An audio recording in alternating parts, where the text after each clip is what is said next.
o'clock all the way towards 1 a.m. throughout the overnight hours. Then we're going to be tracking showers pushing out into Thursday. Could be seeing a few more isolated chances southeast of the St. Louis metro by the afternoon hours. Then by Friday, most of the day going to be looking dry, highs towards the upper 80s. Could see some overnight chances of showers and storms. From the First Alert 4 Weather Center, I'm meteorologist Chance Gotch.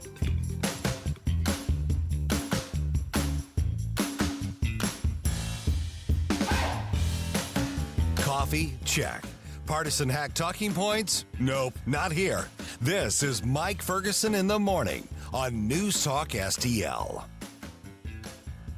Happy Tax Day, everybody. Yeah, it's that time of the year here. I guess the better way to put it is it's Tax Day. My condolences. All right, either way, it is Wednesday morning. Thanks for making News Talk STL part of your day here. I'm Mike Ferguson, of course. I want to point out, and, obviously we'd love for you to subscribe to our podcast. One of the conversations we had on yesterday's program, I really hope that people listen to and really consider. Dr. Everett Piper, he's a Washington Times columnist and, former university president. Solid conservative, and he is in the Christian conservative camp of that. And we had that discussion on Tuesday's show about the reaction to Donald Trump's ridiculous messianic post that he put out there, and he took down since then. And the question as to whether or not conservatives should be pushing back against Trump when he does those things that just kind of really irritate the people of faith and cross some lines in a lot of people's eyes. And Dr. Everett Piper made the case that, yes, even the president's supporters, especially the president's supporters, should be the ones to push back and call him out when he crosses those lines. So check out that podcast and put it up on your social media. Send it to your friends. Get some conversations going on it. All right, we also talked to our friend Tony Kinnett from the Daily Signal. We have 4 members of Congress on their way out. 2 have already announced they're quitting amid the scandals, and 2 others are facing possible expulsion. So are we finally demanding more of our leaders? Well, let's not go that far. But here's what Tony had to say.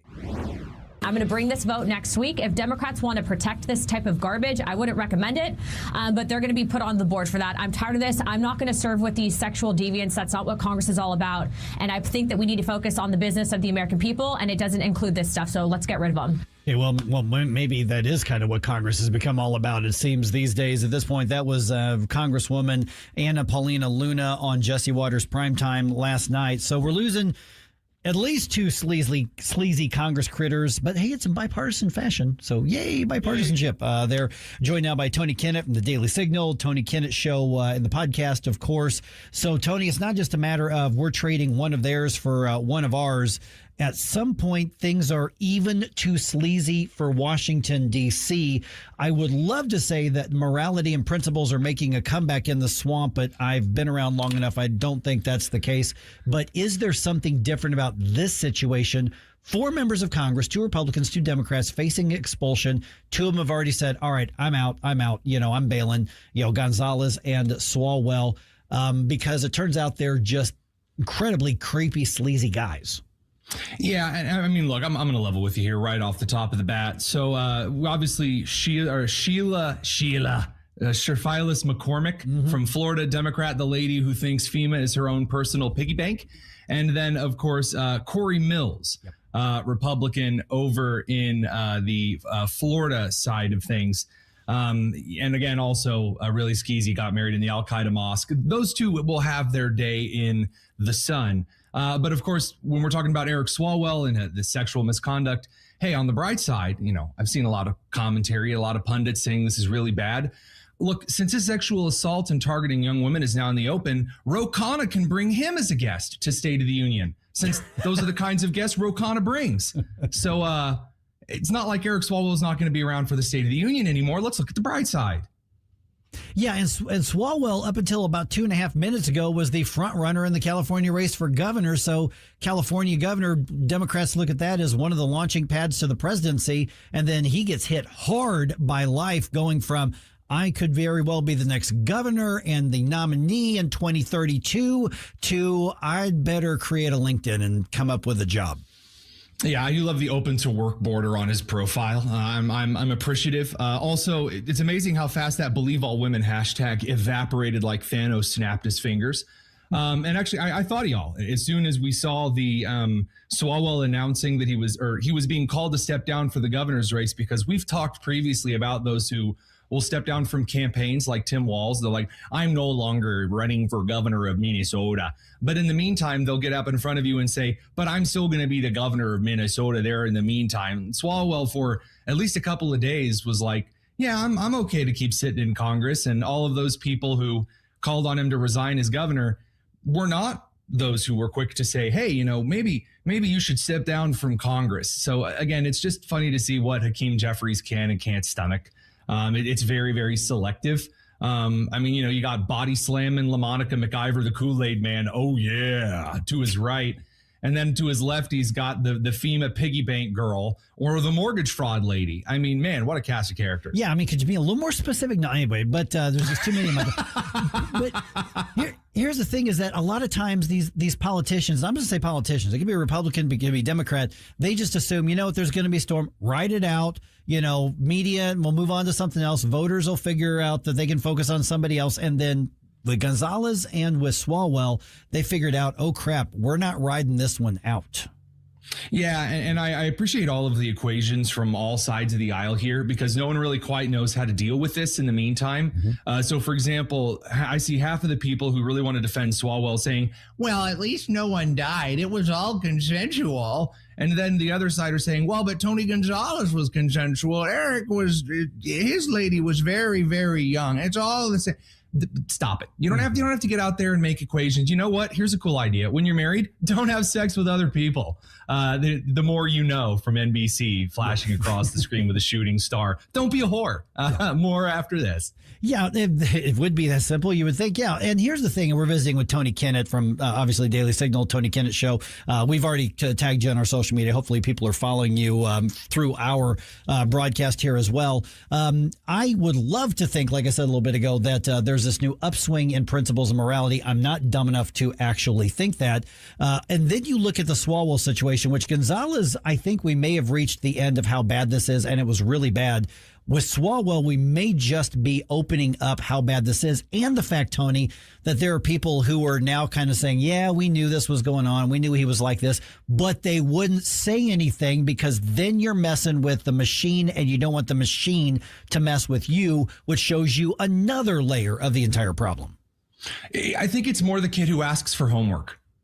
Seriously, I think that's more what happens is that everyone kind of agrees, hey, no one asks for homework and we're all going to be okay. Mm-hmm. And as soon as that one kid goes, teacher, are we going to have any homework today? Then the whole class gets homework. Kind of the same thing. As soon as Swalwell, who's running for a major position in which large sexual scandals matter, in a highly contested race in which it's a three-way tie at 10%, he wasn't Mr. Super Leader man he was claiming to be. And he was likely to help the Democrats screw themselves all over by jungle primarying until you had Steve Hilton and the sheriff on the Republican side, who were the only two choices in the general, because that's how the California primary system works. It was rigged to benefit Democrats unless you have a bunch of Democrats trying to fit through the door at Golden Corral all at once.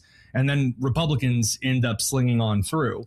So they had to get rid of Swalwell. I think it's very clear this was an op by Katie Porter, who, given her glass house of a political career and how she abuses her staffers, throwing boiling mashed potatoes notwithstanding, she should really be a little more careful about throwing those stones. But once you get it out of the box and say, hey, I don't like this standard, well, all of a sudden, all of these other cases that you've been sort of looking past because I've been too busy, well, now you kind of actually have to do something about it. And Republicans would be more than happy to get rid of Corey Mills and Tony Gonzalez, to get rid of 2, 3, 4 of those, dust bunnies on the Democrat side of the aisle. Yeah, and it makes it a little bit easier when you basically have a proportional war of attrition, getting rid of an equal number of Republicans and Democrats.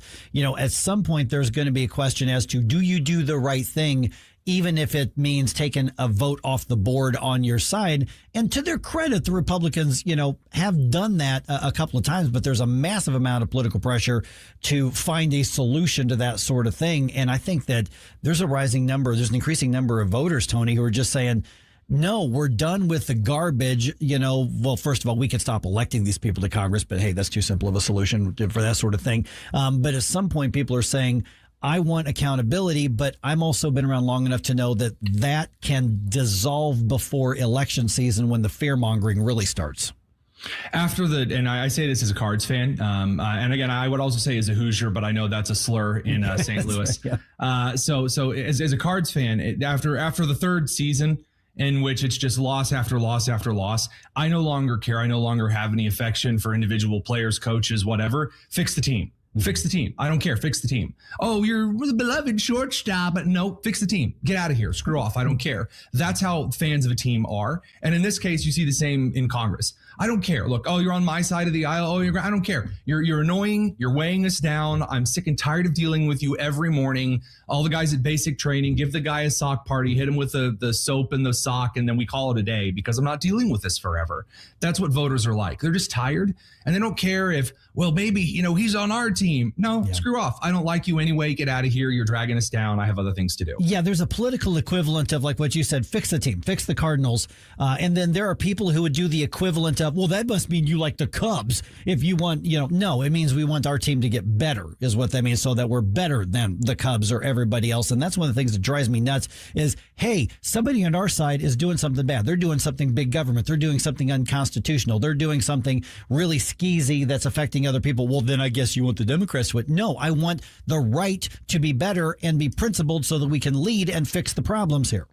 I want you to stop having the massive amounts of clotted, saggy weight because I want to go walking with you. I don't want you to sit back lying on the ground dying of type 2. I mean, I don't care. I was like, you don't ever criticize the right. Why? Why would I do that? If I have friends and they're doing something that's wrong, God would hope that I might tell them there's something wrong, so that I either seeing something they don't, save them from an end that they're walking into, or B, so that thing does not permanently annoy me until the end of time and leave me extremely, extremely bitter over it.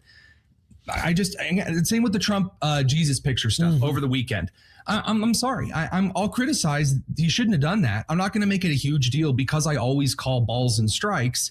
And that makes me a happier person because I'm not trying to do mental gymnastics as to what I am and am not defending. Yeah, and that doesn't mean that you hate your team or you hate your side or you don't. Not even a little. Yeah, it doesn't mean that you disagree with. I mean, there's things I disagree with President Trump on, the things I think he gets right. But we just had a conversation earlier. I'll send it to you. I think you might find it interesting with Everett Piper, who said we have a duty to be pushing back and calling out when people on our side cross lines because it's more effective, among other reasons, when we do it than when the other side does it, because that's just tribalism instead of anything principle based.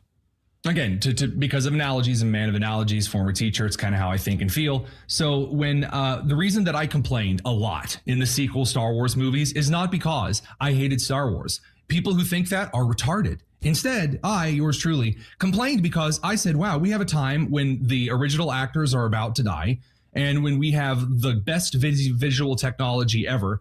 If we complain about things we don't like, maybe, God willing, they'll make a movie that doesn't suck. And eventually, finally, we got this Andor, the TV show, which is the best Star Wars product in years. And it was only through a lot of the complaining and saying, hey, you know what I don't want? Hot garbage, that we got something good. And believe it or not, I think the Republican Party trimming out the Tucker Carlson, Candace Owens filth, we're starting to actually get to some decent stuff. And yeah, getting all of the man whores and lady whores out of the party, that's a fun benefit bonus as your local indie fundy Baptist. I certainly am not going to say shucks when the infidelity crowd gets launched in a catapult towards Canada. Okay, so then what do we do, just us plebes out here in flyover country, what do we do to keep that pressure on? So this is literally what drives everything that I'm doing. You guys over in St. Louis, I over a little down on I-70 towards Greenfield outside of Indianapolis. I am focused on encouraging people to get involved at the primary level and hold Republican club meetings that aren't awful. Not a bunch of elderly folks sitting there going, I like to bring the order, the permit.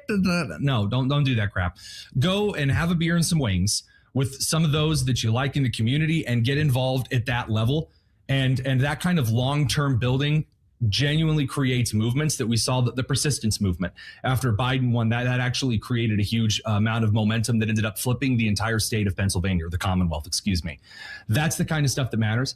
Not taking everything seriously. You need the older generation to constantly remind the younger people that it's not all over. We're not all going to die. believe it or not, that is a thing you have to remind the younger folks of. And then at the same time, you need the younger folks telling the old people, well, things aren't always as easy and fresh and wonderful as perhaps things may have been for you. So you do need that kind of like fostering of community. And I think that's probably where things are headed, because people thinking that the federal government and the president can just executive order our way out of everything forever, that ain't tenable. Yeah, you had me at beer and wings. Just saying. My boy. All right, this being Wednesday, you know what that means. That means that we now start collecting requests for Flashback Friday bump music. All right, you want to hear some bump music from the 80s this Friday? Send it to Jerome at NewsTalkSTL.com, or just post it in the social media comments here or the chat box on Rumble. Here's my challenge. You haven't sent in a request yet, but you dig the Flashback Fridays? Make this the week that you send something in. Once again, Jerome at NewsTalkSTL.com. You can send it to me, Mike at NewsTalkSTL.com, but I'm just going to forward it to Jerome anyway. So let us know, what do you want to hear this week on 101.9 and 94.1 News Talk STL. If you have a phone, you have a radio. Wherever I'm at, home, car, wherever. Download the all-new News Talk STL app. If you have a phone, you have a radio. Just the convenience on the phone. Streaming live on the mobile app. Love the new app. And listen anytime, Everywhere. anywhere. Now, the Free Market Minute, brought to you by the Hammond Institute for Free Enterprise at Lindenwood University. Hi, it's Mike Ferguson from The Morning Show, and I'm here with Dr. Grant Black. And Grant, capitalism, that is increasingly under attack. But why is a free market system so important? The simple answer, society is much better off because of free markets. Free markets allow individuals and business owners to freely choose what to consume, how to save, where to live and do business, what to produce, and how to protect our valuable resources, and so much more. And this can all happen without requiring heavy government interference. In a nutshell, free markets empower people to live their lives the way they choose. And this makes all our lives better. The John W. Hammond Institute for Free Enterprise at Lindenwood University fosters and examines market-oriented approaches to economic and social issues. To learn more, visit hammondinstitute.org. Hi, I'm Jen Wallner. And I'm Rodney Wallner with the Wallner Home Selling Team at Berkshire Hathaway. Hey, Rodney, how do you sell your home for top dollar? That's easy. Call the Wallner Home Selling Team at 314-810-SOLD. What if I want a flexible commission rate? Call the Wallner Home Selling Team at 314-810-SOLD. When's the best time to sell your home? Right now. Call the Wallner Home Selling Team at 314-810-SOLD. For all your real estate needs, call the Wallner Home Selling Team at 314-810-SOLD. That's 314-810-SOLD. 1 in 4 women will have an abortion before the age of 45 in this country. That's the tragedy we must work to stop. Mike Ferguson from The Morning Show here, and that is why Reach Reproductive Health is here, to empower parents to save the lives of innocent children and to see these families come to Christ. And you can be a part of saving and changing lives. So pray and visit outreachforlife.org to learn more, volunteer, and donate. That's outreachforlife.org. People ask all the time, who the heck is Low Cost Airlines? Well, we're not just one airline. When you're talking to us, you're talking to everyone. We are the discount supermarket for all airline tickets. Plus, we have all the airlines and always have the best prices. American, Delta, United, plus all the specialized international airlines, and a lot more. And we make it easy. We guarantee you'll talk to a live human in 60 seconds. You can have the rate you need and have your trip booked in 5 minutes. Now, how cool is that? And remember, when you're talking to us, it's like talking to every single airline available with one fast phone call. All you need to do is call and find the best prices to fly wherever it is you want to go. So are you ready? Call Low Cost Airlines right now. 800-515-2397. 800-515-2397. 800-515-2397. That's 800-515-2397.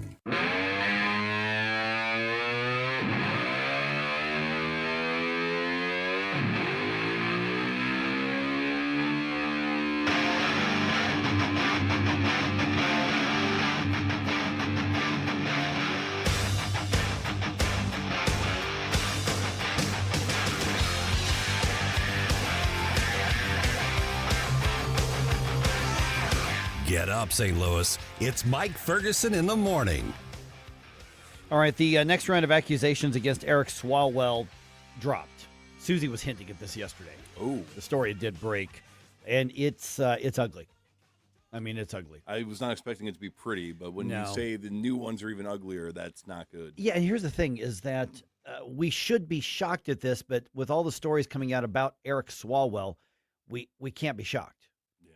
And notice I'm not talking about Democrat Eric. I'm just talking about the guy who was this close to being not necessarily a shoo-in, but the favorite to be the next governor of one of the most populous and most powerful states in the nation.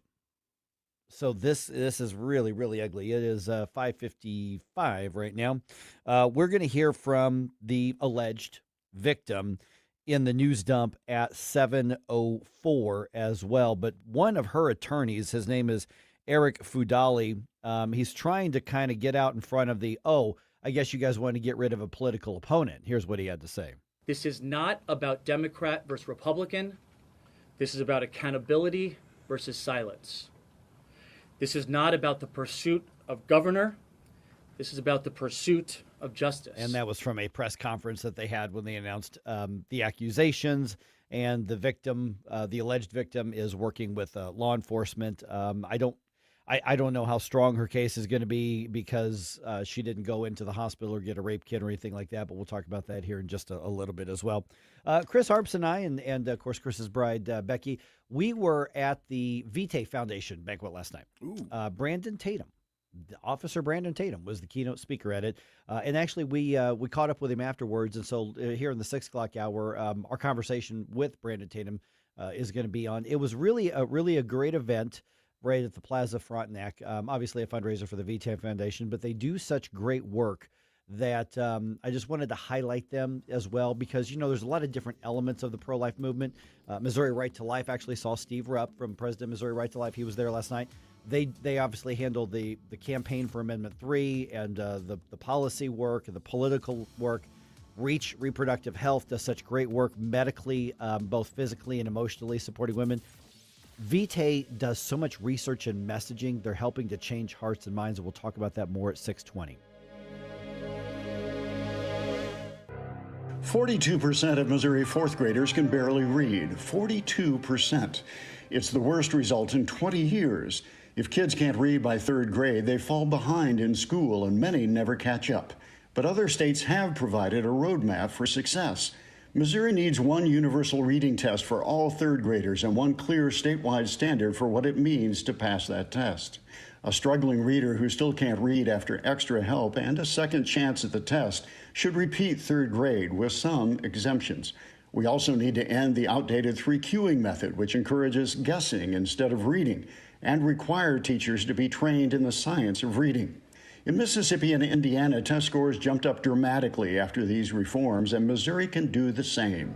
Missouri children deserve to become confident, capable readers, and strong early literacy reforms can make it happen. The Show Me Minute has been brought to you by the Show Me Institute and Show Me Opportunity. When the storm hits and a tree comes down, you need someone you can trust right now. OLI Outdoor Services in Godfrey is on call 24/7 for emergency tree removal, trimming, stump grinding, and land clearing. Serving Illinois and Missouri with licensed, insured professionals and over 200 years of combined experience. Tree removal starting at just $2.99. Free estimates, plus financing. Visit OLIOutdoorServices.com or call 1-888-5-SAWING. Dreaming about a vacation but not sure where to start? Should you book that all-inclusive resort or a cruise? Which destination? What cruise line? And how do you know you're getting the best value? That's where Magic Expeditions comes in. We're your St. Louis local travel experts, helping you choose the vacation that fits. Whether a relaxing, adults-only escape, family-friendly resort, or unforgettable cruise adventure, skip the stress, the guessing, and endless online searching. Visit MagicExpeditions.com. That's MagicExpeditions.com. Is diabetes keeping you from enjoying life's special moments? At US Med, we understand the challenges you face, and we're here to help. With US Med, I can finally manage my diabetes without it managing me. US Med offers a wide range of services to simplify your diabetes care. Personalized care plans, convenient access to cutting-edge diabetes tech, and knowledgeable support. Plus, we'll check your insurance so your diabetes care may be covered at little or no cost to you. With US Med, I feel confident and control of my diabetes. I can finally live my life to the fullest. Don't let diabetes hold you back. Choose US Med and experience better birthdays, better adventures, better anniversaries, and better everything. Call now. US Med. Better service, better care. 800-515-2380. 800-515-2380. 800-515-2380. That's 800-515-2380. KLGY HD3 Clayton, K270BW Bellefonte, KNBS Bowling Green. This is News Talk STL at 1019, 94.1, and always streaming at NewsTalkSTL.com. This hour from Town Hall, I'm Rich Thomason. The next round of U.S.-Iran peace talks could, according to President Trump, happen soon. Over the next 2 days, to quote the president, diplomats now working behind the scenes to arrange those discussions. They could be held in Islamabad again, or perhaps this time in Geneva. The United States and Iran also reportedly have an agreement in principle to extend the 2-week ceasefire, currently due to expire in a week, in order to allow for additional diplomacy. Israel and Lebanon have been talking, engaged in U.S.-mediated discussions in Washington, their first diplomatic talks in decades. The Lebanese government hopes the talks will lead to an end to the war, which has killed more than 2,000 people in Lebanon. Hezbollah is skeptical, believing that Lebanon lacks adequate leverage. Israel continues its military campaign in southern Lebanon. It's looking to create a security zone against future terrorist attacks. Congressional Republicans forging ahead with a go-it-alone strategy for fully funding the Department of Homeland Security. Senate Majority Leader John Thune says that Republicans will try to pass the money for ICE and Customs and Border Protection, quote, the hard way. That means bypassing Democrats who have kept DHS shut down for almost 2 months and stalled bipartisan negotiations. Thune says Republicans are instead preparing a partisan bill that they'll try to pass under a complicated, time-consuming maneuver called budget reconciliation that only requires a simple majority vote in the 53-47 Senate. Ken Lorman reporting. A stubborn weather pattern is funneling hot air into the eastern U.S., threatening to shatter record highs. Cities like New York, Philadelphia, Atlanta experiencing the unusual April heat. Watching Wall Street, Dow futures down 41 points, and NASDAQ futures are off 24. More on these stories at townhall.com. Here's something most people don't know. When Warren Buffett was just 13 years old, he didn't put his money into a savings account. While other kids were earning next to nothing at local banks, Buffett put $114 into a little-known investment. Today, that $114 would be worth over $15 million. And it wasn't a risky trade, it wasn't insider knowledge. It was an account that's been around since 1888, and over the last 25 years, it's averaged 29% a year. That's what happens when your money is allowed to compound. Compare that to today's savings account, paying less than 0.5%, while inflation quietly eats away at your buying power. Buffett understood early, banks are great businesses, just not for savers. If you'd like to see what some investors call the 29% account, go now to ask29account.com. That's ask29account.com. Ask29account.com. From the Michaels Flooring Outlet Weather Center.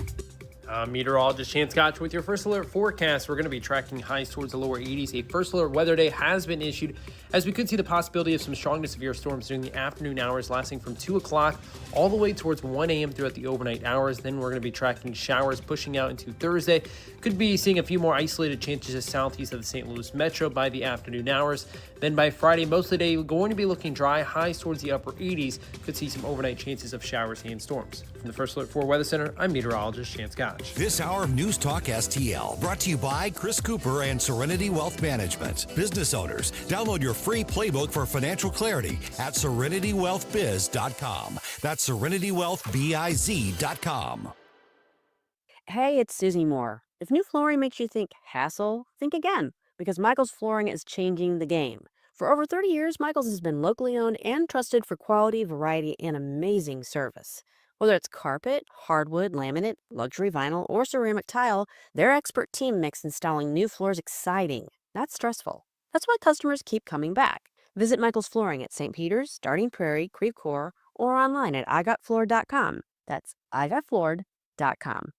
With all of the celebrations, anniversaries, and holidays coming up over the next few months, where are you going to go to get that special something for the special people in your life? Newsteaders Fine Jewelers, of course. Newsteaders Fine Jewelers, found 24/7 at wowdiamonds.com. Tim Jones here to tell you all about Newsteaders Fine Jewelers. Richard Newsteader and his team serving our region since 1961 with awesome, honest jewelry solutions. They've got everything from diamonds to wedding engagement rings, hand-engraved items, pendants, earrings, and so much more. You can find them 24/7, wowdiamonds.com. That's Newsteaders Fine Jewelers, wowdiamonds.com.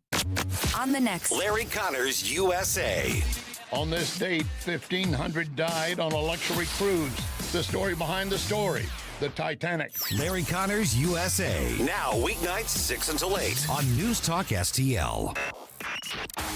Mike Ferguson. Is there anything in your life that is not Trauma Olympics? Susie Moore. Get out of here and stop playing victim. Get up, St. Louis. There's no crying in baseball. Mike Ferguson in the morning on News Talk STL.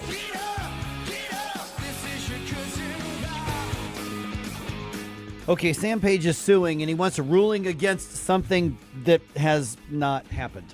What? Yeah. I need He's to like, know but more. somebody might do something, and I want a judge to say that that was wrong, the thing that they didn't do. I need to know more. Yes. Well, you're about to. Okay. Because that's what we do here. Oh, yeah. Inform. We inform. That's right. We fully inform and slightly annoy. That's just what we do. And often entertain. I hope so. Yes. All right. And new accusations against Eric Swalwell. Disturbing, and I hate to say this part, not shocking. No. Disturbing, but not shocking. Yeah. Yeah. They should be shocking, but they're not shocking. All right. And the Cardinals go to extra innings again. They've had a lot of extra innings games for this early in the season. So we'll tell you how that one worked out. All right. 6:06 right now. Let's go ahead and get started with the news dump. Successful dump. Wake up, America. It all worked out. You know, I mean, they got all the news. The morning news dump. All right. Sam Page is suing, saying the county charter should not be followed while he's on an upcoming international trip. Yep. Okay. And you're like, okay, more, please. That's not telling me anything. Okay. So the charter and related county ordinance say that the county council chair is basically the acting executive when the executive is unavailable or otherwise unable to perform their duties, Okay. right? That's nothing unusual with most Right. most body politics. So Page is scheduled to fly to England this weekend, and he is suing, asking a court to block Councilwoman Rita Hurd Days from becoming the acting executive and taking any action if she chose while he's out of the country. But why, though? Yeah, here's part of what he said.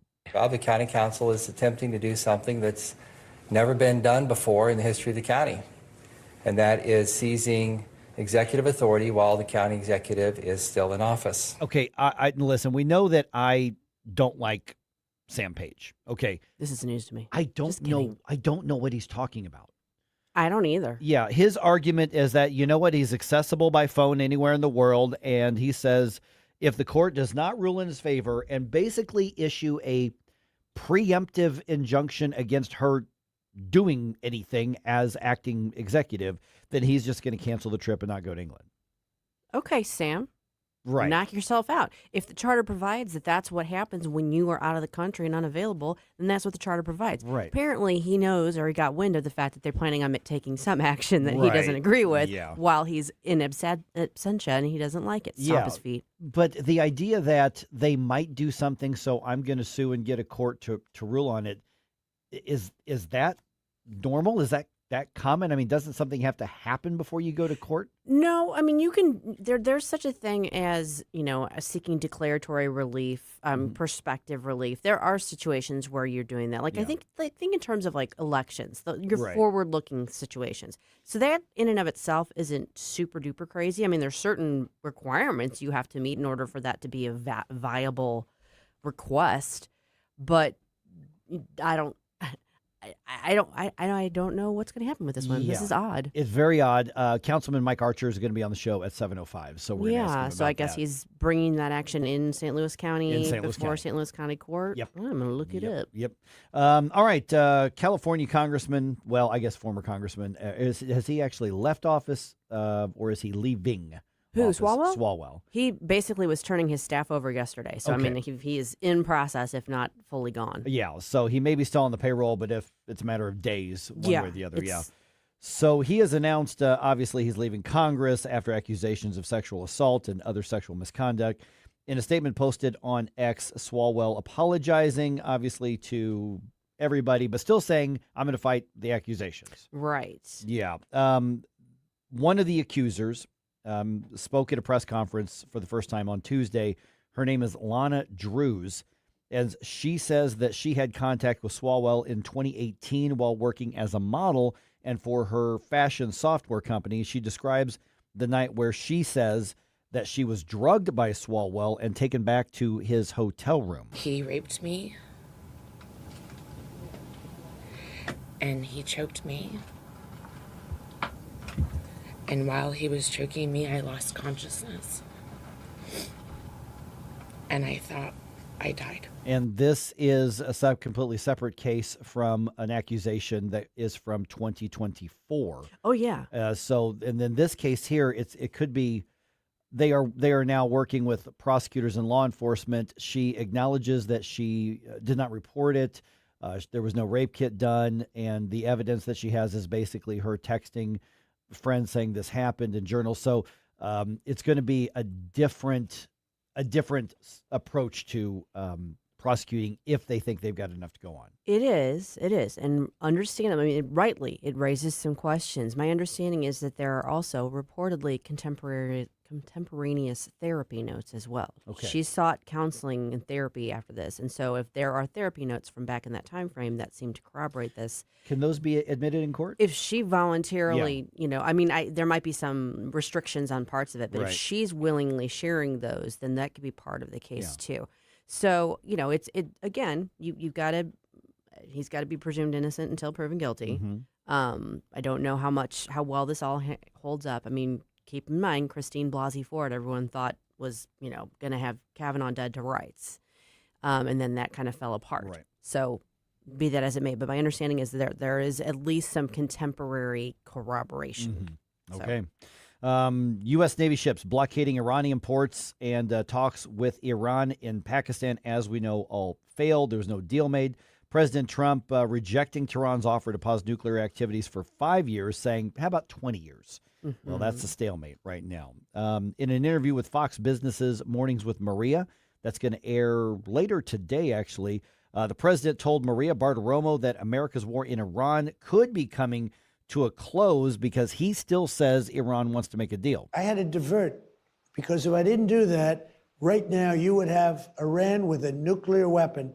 And if they had a nuclear weapon, you would be calling everybody over there, sir. And you don't want to do that. Well, you keep saying was. Is this war over?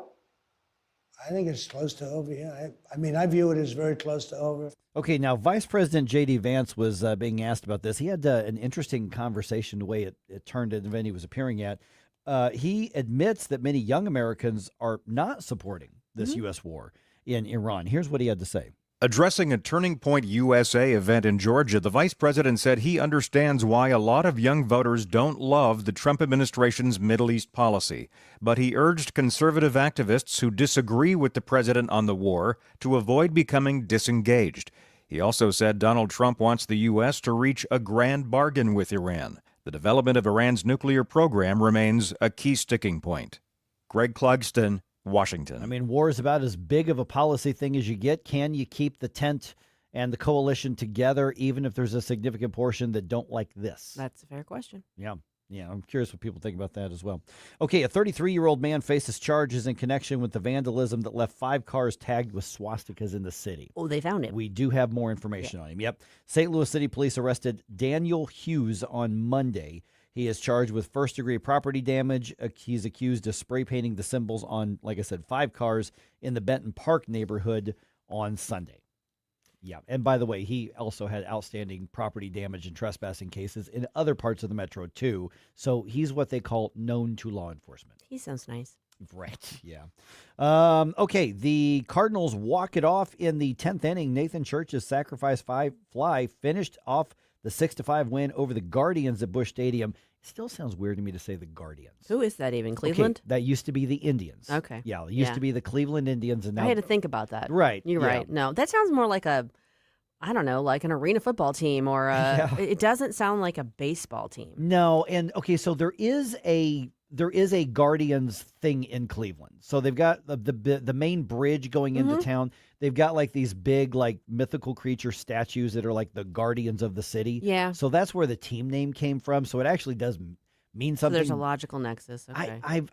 I've talked to some people who are from Cleveland or live, just over the course. Nobody likes the name. I don't know anybody who does. Yeah, they want to bring back the Indians, but that ship may have sailed. It may have. I don't know. Yeah, but anyway, Guardians, Indians, they got beat yesterday by the Cardinals. That's the important thing. Yvonne Herrera had a home run. J.J. Weatherholt had 2 home runs. Nice. So get this. So far, the Cardinals have won every extra inning game they've been in this season. I think they've already been in 5 of them. Wow. Yeah. The last game of the series starts at 12:15, weather permitting, of course. If you're anywhere near Section 132, say hi. Me and Chris Arps are going to be there. Yes, I say. Somebody's going to be there. As will my daughter, as well, and Becky, Chris's wife. Nice. Also, they are not going to the playoffs, as we know, but the Blues trying to finish strong, despite being down 3-0 in the first period. It did not look good early on. Oh, boy. They ended up beating the Penguins 7-5 last night in the final home game of the season. That was the last one to Enterprise. Both Dylan Holloway and Jimmy Snuggerud had 2 goals, each of them. That is 3 wins in a row for the Blues. They wrap up the season Thursday in Utah. Can't you hear the alarm? Get up, this is your cousin Bahr. Get up, what are you waiting? Well, there you go again, listening to Mike Ferguson in the morning on News Talk STL.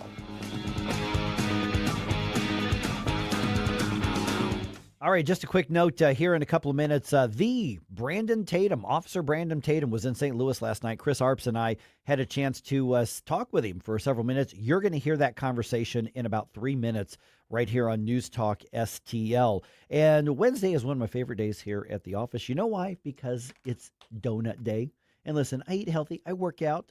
I think I'm in decent shape for a guy my age. But every once in a while, you just need a donut. And I'm telling you, there is a difference. Mario's Donut Restaurant is where it's at, my friends, right there on Mugi Road. Just type in Mario's Donut. Your maps will take you right there. And they're back open now because for a while they were doing all that road construction and you couldn't get to them, and that was a disservice to the people of St. Louis and St. Charles County. I'm just saying. All right. Because there's a difference. Because in the meantime, what was happening is the donuts would come in and they were from one of the chain places, and it just wasn't the same. There is a big difference with Mario's Donuts. But here's the thing. They also have food for breakfast, coffee. Go hang out there. They've got a great, cool coffee shop there. Great vibe. They could do your lunch. They've got desserts. So basically from morning breakfast all the way to dinner to dessert to catering your office party or your birthday party, they've got you covered. Check out their all-new revamped menu, mariosdonutrestaurant.com. We're talking wraps, we're talking breakfast sandwiches, we're talking desserts like tiramisu, we're talking all kinds of fantastic food made right here. So Mario's Donut Restaurant, I am telling you, I challenge you, if you're used to eating like some of the gas station donuts, go try Mario's and you're going to realize you've been cheating yourself. I'm just saying, if you're going to have a pastry, do it right. So go check out Mario's. Tell them that Mike says thank you for those donuts and thank you for those breakfast sandwiches and for that coffee. MariosDonutRestaurant.com, Mugi Road. Drive through, go in, hang out with them. Great people.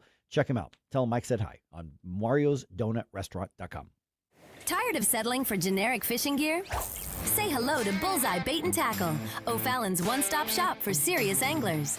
Live bait, premium tackle, rods, reels, and an unbeatable selection of lures from top brands like Megabass, Zoom, and Berkley. Whether you're after bass, catfish, crappie, or bluegill, they've got the gear to help you land the big one. Plus, their expert team, led by Mark and Liz, provides rod and reel repair services. Bullseye Bait and Tackle, 266 Fort Zumwalt Square, or at bullseyebaitandtackle.net.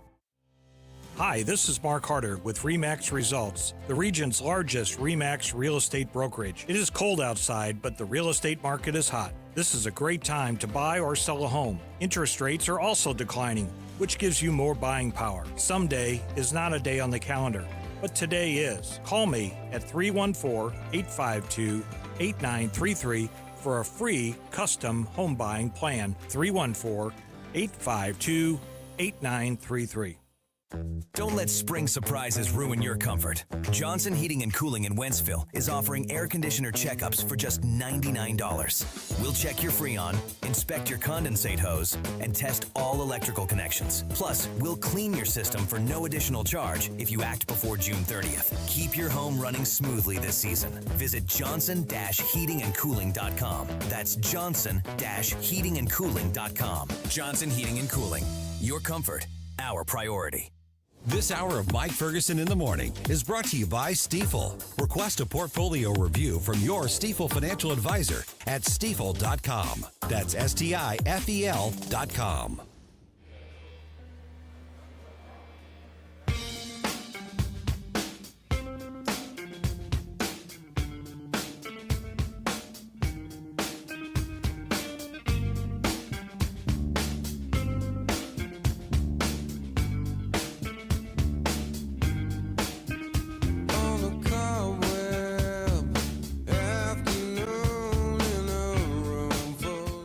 Hey, Chris Arps from the Tim Jones and Chris Arps Show. Make sure that you're listening to our show this afternoon from 4 to 6. Now back to the Mike Ferguson in the Morning Show.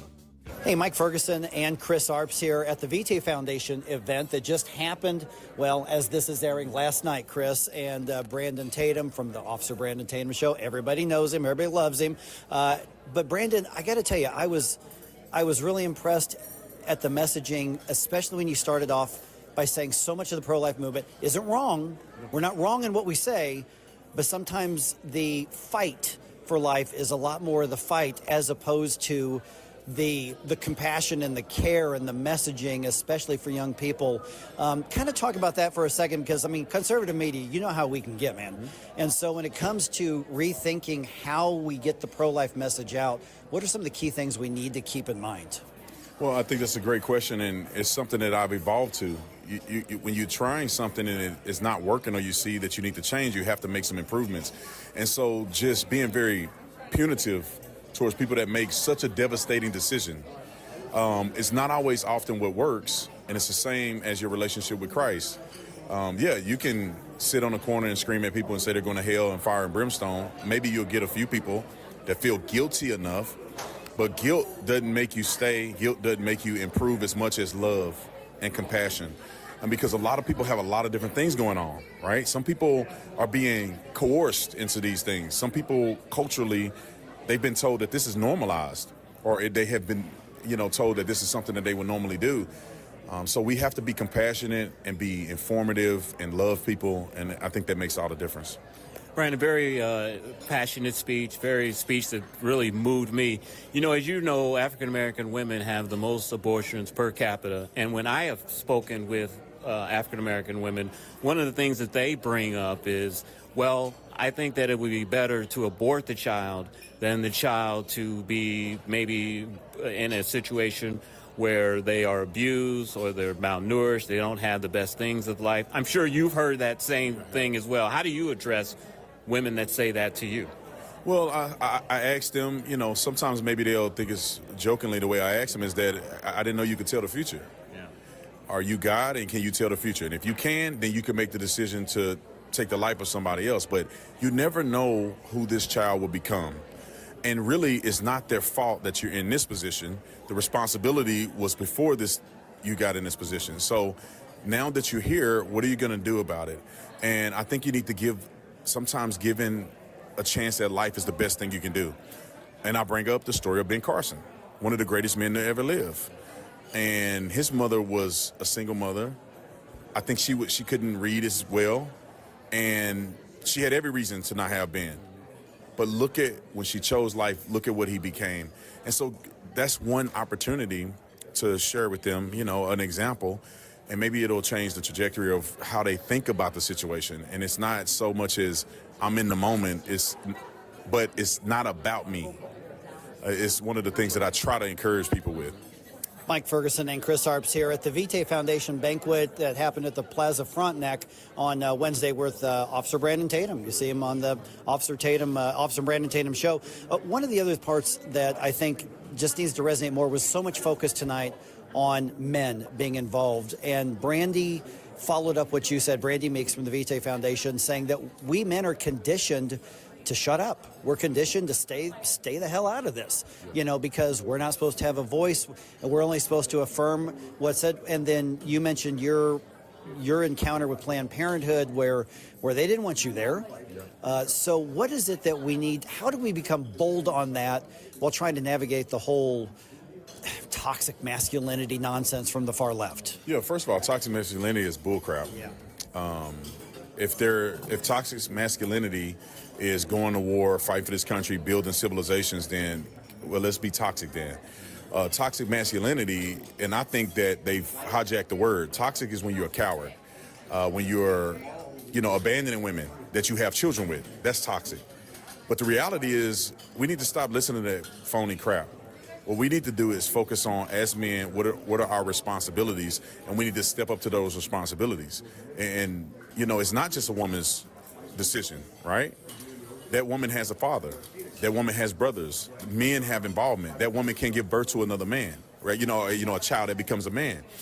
And we know through research, through the Vitae Foundation, that the impact of men's involvement and support makes a lot of a difference. And when we know that, how much more should men step up to the plate? But I think that my thoughts towards men go beyond that. Men are responsible, called by God to lead. I think of Adam and Eve. God gave the responsibility to Adam. Eve ate the forbidden fruit first, but God did nothing until Adam did, because he gave the authority to Adam to lead and to act. And we need to do that in every aspect of life, and pro-life is not an exception. But also, what I want to say is that we need to push through the fear and the shame, because every time you see a video online, they're like, you're not a woman, stay out of a woman's womb. And it's like, well, it takes two people to create life. Some man with that young lady's mother had her. So men are involved from every step, from DNA all the way through. So we can't forget that, and we need to step up to the plate and take our rightful position in society. How do you address the false trope that a lot of the left levels against conservatives and the pro-life movement when they say, well, you conservatives, you care about the child when it's unborn and you don't want it to be aborted, but when the child is born, you conservatives and Republicans, you abandon the child. How do you address just that when people say that to you? Well, a lot of times what I say is, what is your evidence? It sounds cute to say that, but where's your evidence? Where are you getting at that somehow Republicans or conservative policy is adverse to a child being born? At first, we're giving them life, which is the first start.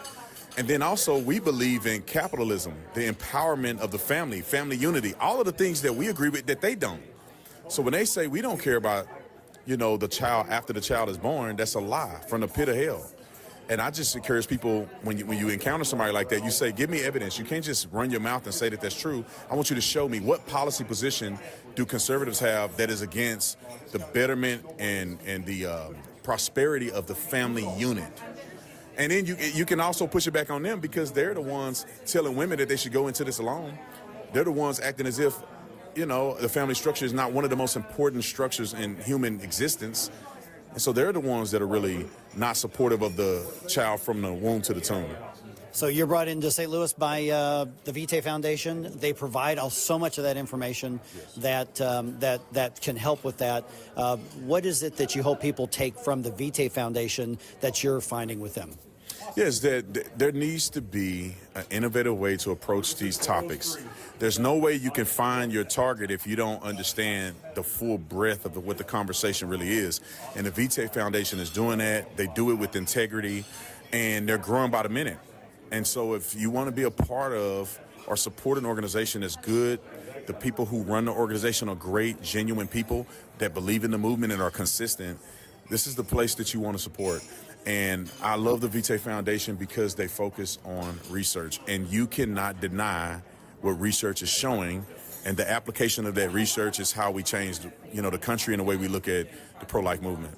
Brandon, thank you so much. We find all the one-stop shop for your show, your podcast everywhere. Where? TheOfficerTatum.com. Thanks so much. Thank you. Thank you. God bless you. Once again, that was the Officer Brandon Tatum. Of course, you know him from the podcast, you know him from the YouTube show, the Rumble Show, and from Turning Point USA. Really appreciate him giving me and Chris Arps a few extra minutes of his time right after he delivered the keynote address at last night's Vitae Foundation banquet. Listen, check out Vitae Foundation, VITAE Foundation.org, VitaeFoundation.org. This is a really strong organization that complements so many other aspects of the pro-life movement. I mean, you've got Reach Reproductive Health, which is providing the medical services and the support services and the life-affirming services. Vitae is it really complements all of that. Now, Vitae doesn't do the medical services, but they are doing the research and they are doing the messaging and they are empowering people to choose places like Reach instead of places like Planned Parenthood. And the research they've got's just been stunning. So much of that discussion last night was focused on not just women, but men, fathers being lied to and being scared away from the conversation, being scared away from advocating for women in crisis, advocating for the unborn child. And the research and the resources that they have available not only should be beneficial to anybody who's dealing with an unexpected pregnancy and literally has that life and death decision to make, but listen, the Vitae Foundation's resources also can be really helpful in your church, in your Christian school, in your conservative student group, in the debates in the classroom in any school. They've got fantastic resources and solid research to back it up. Once again, VitaeFoundation.org. All right, got some thoughts on that? Let me know. Shoot us some notes on social media here. This is 101.9 and 94.1 News Talk STL.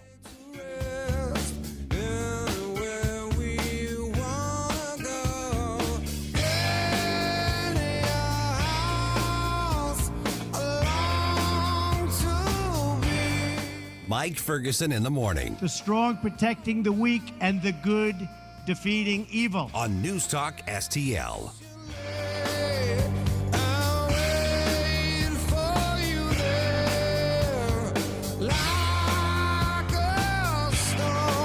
From the Michaels Flooring Outlet Weather Center.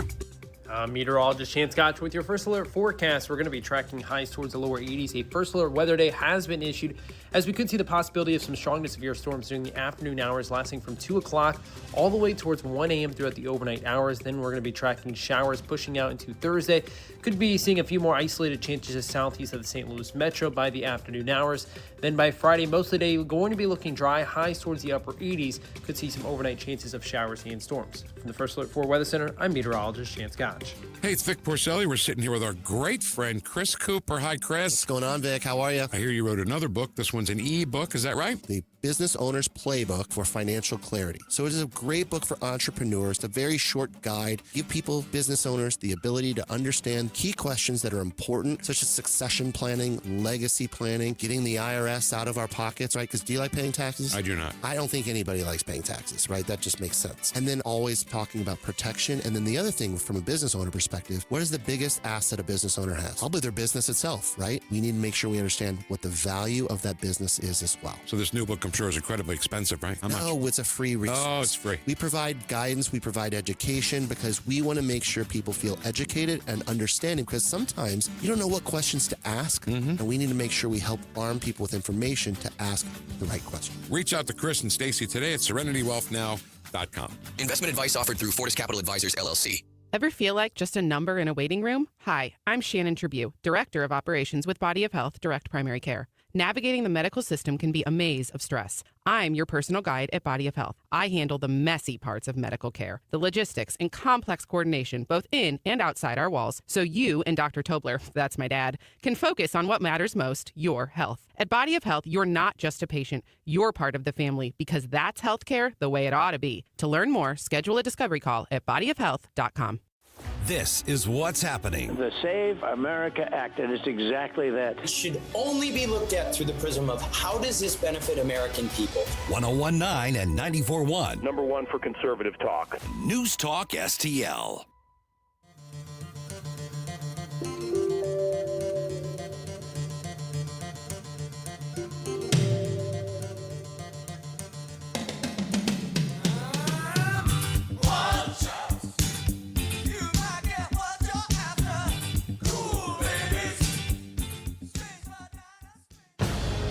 Today's show is brought to you by Tax Day, when all your hard work pays off.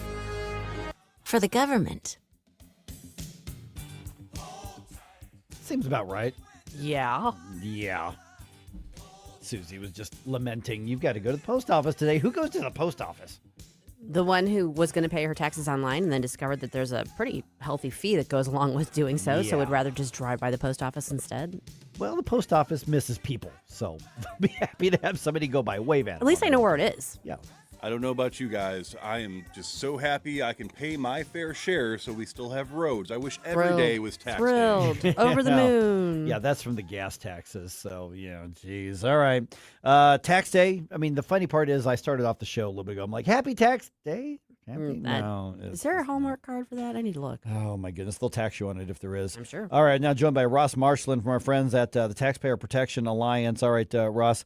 Looking at your blog, you've got a lot of thoughts on today because it's not even just about here's the deadline. Most people pay this stuff online or have a CPA or TurboTax or H&R Block or whatever. But it does represent that gut punch that we all feel. And, of course, one of the things you just posted, this tax day, here are 5 ways Washington wastes your money. You probably could have written 5,000 ways, but in the interest of time, you found 5 big ones. And we'll go through them because we're talking billions of dollars. But the bottom line is that today's the day when we realize this is where the money's coming from, and it's very, very real because this is the day we hand over the money that we paid to the federal government or to the state government and then see what they're doing with it. Yeah, that's right. And the total, and this is an astounding, it's really hard to wrap your head around, $5 trillion total per year that taxpayers are sending to the IRS. Ouch. That's a lot. Yeah. See, and the thing is, normally the conventional wisdom is when you're talking about huge numbers like that, it's so abstract, people don't relate to it.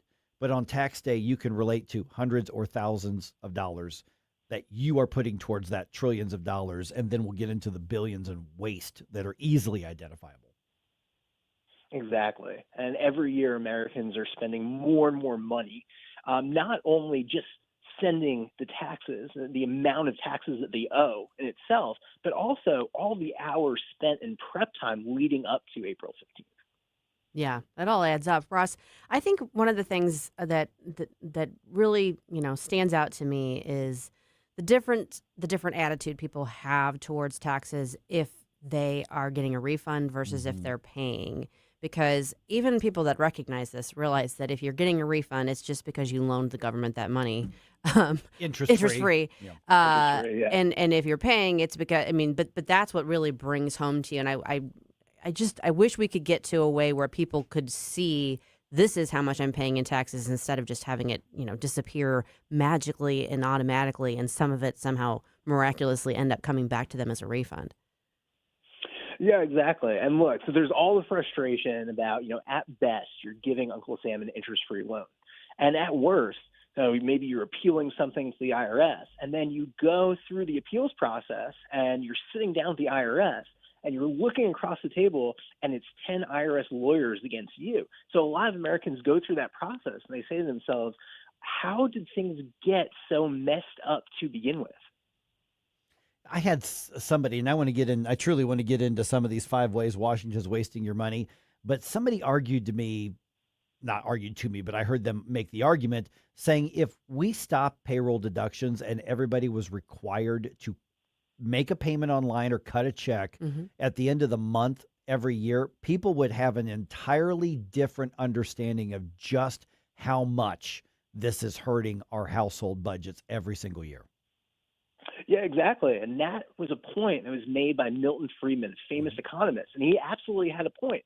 I mean, a lot of this money, we're not even seeing it go out the door to begin with. It's just subtracted from your paycheck before you even have a chance to notice it. Okay, Ross, so let's dig into some of these ways, these lovely, lovely ways in which Washington is wasting our money. What are some of the ones that you highlighted here?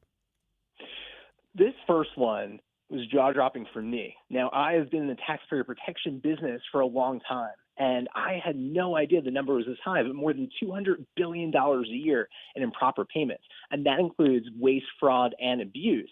So this money, right, is being justified. All these programs, okay, we're helping out struggling Americans who are down on their luck.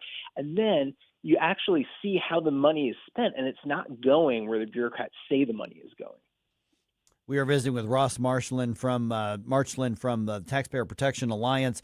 And, of course, that's where we're seeing the news with what happened in Minnesota, what's being investigated in California, what investigations are likely to come into Illinois here in the NewsTalkSTL area. We're talking about money that was set aside, and everybody says, well, who's going to be against, food for poor people? Who's going to be against, something for, care for kids? How dare you? And then we see this and we're like, wait a minute, that wasn't for them. That was for some bureaucrat or from some grifter or for some contractor who had a political connection. So is this related, what you're talking about, related to what we're seeing in the headlines right now? Well, headlines in conservative media, because as we'll talk about later today, mainstream media isn't covering it that much. Absolutely, yeah. 100% related to what you're seeing in states like Minnesota. And for every flashy example, and Minnesota is something that we've repeatedly gone back to is the best example for just outright fraud. You see countless other examples that are a lot more boring, but equally, if not more concerning. So, for example, you have a lot of doctors who are just skimming off the top in terms of Medicare and Medicaid, and maybe each amount that they're skimming off the top is small, but then you multiply it by millions and millions of cases of this happening, and the total becomes billions, hundreds of billions of dollars a year in waste, fraud, and abuse. Now, Ross, this one stands out to me, too, though. Postal electric vehicle purchases, $10 billion, one-time cost. Now, that's not annually, but one-time cost. But did we really need to go to electric vehicles for the post office? No, and guess how much these vehicles cost? $80,000 per truck. Oh, Lord. Make it make sense. The Postal Service is losing $9 billion a year, and they're still buying $80,000 trucks. That's crazy. Jeez. All right. Now we're going to tell you where to find all of these the listings and all these reports. It's called This Tax Day. Here are 5 ways Washington wastes your money. And there's a lot. Like, for instance, you list specifically $1 billion every single year for something called the Center for Medicare and Medicaid Innovation. And this was an Obamacare thing, right? Exactly, yeah. And this is something with Obamacare that no one talked about, but they are wasting your money to pilot these programs. I have a crazy idea. Instead of spending all of this money each and every year to pilot these programs and see, what healthcare models work and which don't work, just send the money to customers. Let them buy their own health insurance with their hard-earned dollars. So how do we get this message out to people and get people more engaged in, pushing for reforms that are clearly necessary on this front? So the vast majority of taxpayers know in abstract that their money is not being spent wisely. They don't know these specific examples. What we're trying to do is really make sure that these examples are in front of them so they know. And as you said before, not just 5 ways that Washington wastes your money, but more like 5,000. We want to make sure that as many examples are in front of taxpayers as possible so they know what poor value they are getting on the taxes spent and sent into Washington, D.C. Yeah, so we need to be specific in our messaging here. I mean, it's one thing to say, hey, Congress critter, we want a tax cut. I'm tired of paying X percentage of my income. You add up all the taxes, property and state and federal, and in some cities like St. Louis, local income taxes. And we're tired of this. And then what happens is the left points out to, but look at the people who are benefiting from these programs. So we're talking about a massive wealth distribution system, really, is what we're talking about here, taking from some, giving to the others. There used to be a word for that. I'm trying to think what it was. But what I'm saying is that the messaging hits the emotions better and harder from the left sometimes, Ross, because they're pointing to the person who is getting the free stuff. Why would you take this away from this child or this person who's down on their luck or whatever? And we've actually gotten into this twisted mindset that Thomas Sowell would one point argue, saying, I never understood why it was greedy to want to keep the money that you earned, but not greedy to want to take other people's money. I'm paraphrasing, of course. So how do we correct the messaging so that we can specifically target ways to make reforms and make changes and keep more of our money, which obviously is going to be better for everybody, as history tells us? Yeah, so one really important part of the messaging is you need to take that left-wing theme of, this is, spending on people who, can't afford anything. They're down on their luck, right? And we need to turn it on them. So take Medicaid, for example. Medicaid is supposed to be health insurance for Americans who cannot afford their own health insurance, right? So that's all well and good in theory, but what happens in practice? There are millionaires on Medicaid. And I think that if more Americans knew that, they would realize, oh, this is not a program to help people who are down on their luck. This is just money being spent to help people who already have the means. I think if more people knew that, then there would be basically, greater understanding, and Americans would demand reform. I think one of the things that people who support this administration and who voted for President Trump do appreciate is seeing the efforts being made to get into and weed out a lot of this waste, this fraud, this abuse. It's a Herculean. Did I say that right? Herculean task. And I know that they've got a long way to go, but I do think that is gratifying to see. The administration is also, basically talking up the Working Families Tax Act or Tax Cut Act, and rightly so. That's benefiting Americans, but how can we highlight that a bit more? Well, I think we need to realize when we're talking about relief for working families, what would have happened if we did not pass the extension of tax cuts, which, by the way, were first signed into law in 2017. If we did not extend out that tax relief, then this would be the first year of drastic tax increases on the vast majority of Americans. So I think it's really important to highlight that and point it out.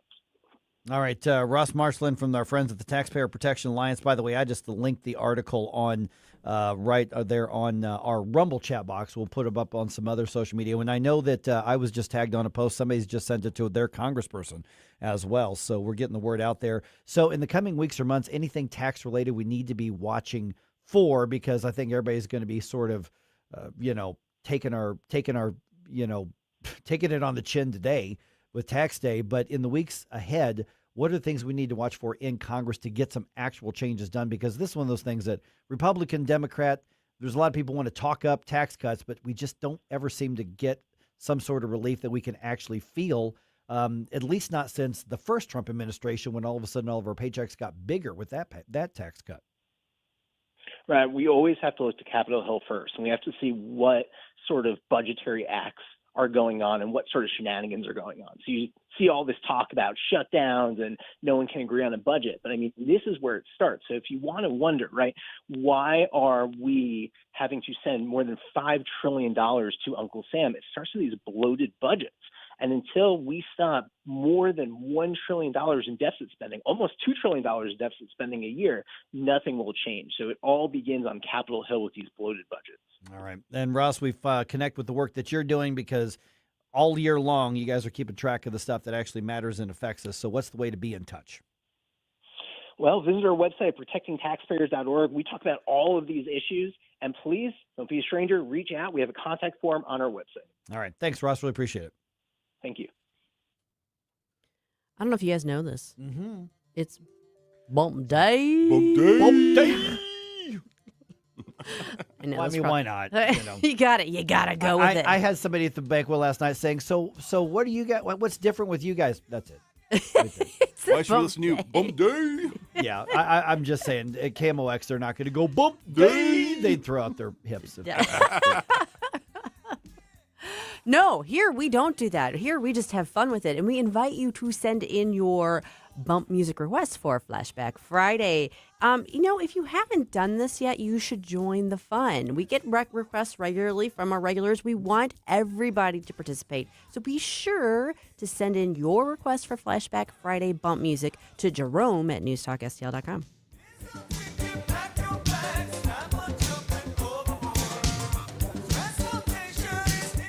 Mike Ferguson in the morning. I've driven all over Washington, D.C. I cannot find the money tree. On Newstalk STL.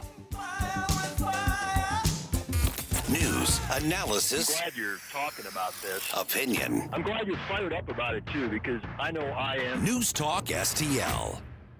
We've been here 30 years. 30 Christmases in this house, and we have the traditions that most families have. That's Terry talking about her experience with Rhino Shield ceramic coating. We did Rhino Shield 14 years ago, and the house still looks the same as the first day. Rhino Shield really worked with me to help me get just the right nice soft yellow, and it's 14 years later, and it's the same color. The main reason Terry called Rhino Shield is because it's backed by its 25-year transferable warranty. It just sounded wonderful that we could have the house coated with Rhino Shield and not have to worry about it again for 25 years. Take it from Terry. Give Rhino Shield a call now for a free evaluation. 877-25-RHINO. 877-25-RHINO. Or visit 877-25rhino.com. There have been neighbors that have come by and said, "Did you just have your house painted?" Because they wanted to know who the contractor was. And I said, "No, it's actually Rhino Shield." 877-25rhino.com. Simply Health with Dr. Brian Deloney. Belly fat isn't just fat. It's inflammatory, hormonal, and dangerous. But the solution isn't a fad diet. It's understanding how these three things work together. We talk about those three things and connect the dots this week. Simply Health with Dr. Brian Deloney. Saturdays at noon on News Talk STL. To find out more about Simply Health Integrated Medical, log on to simplyhealthintegrated.com. Scott, can you believe it's already been more than a decade since the Queen of Carpets sold flooring to St. Louis area contractors? I know, but I don't have to be a king to offer contractors today's lowest prices.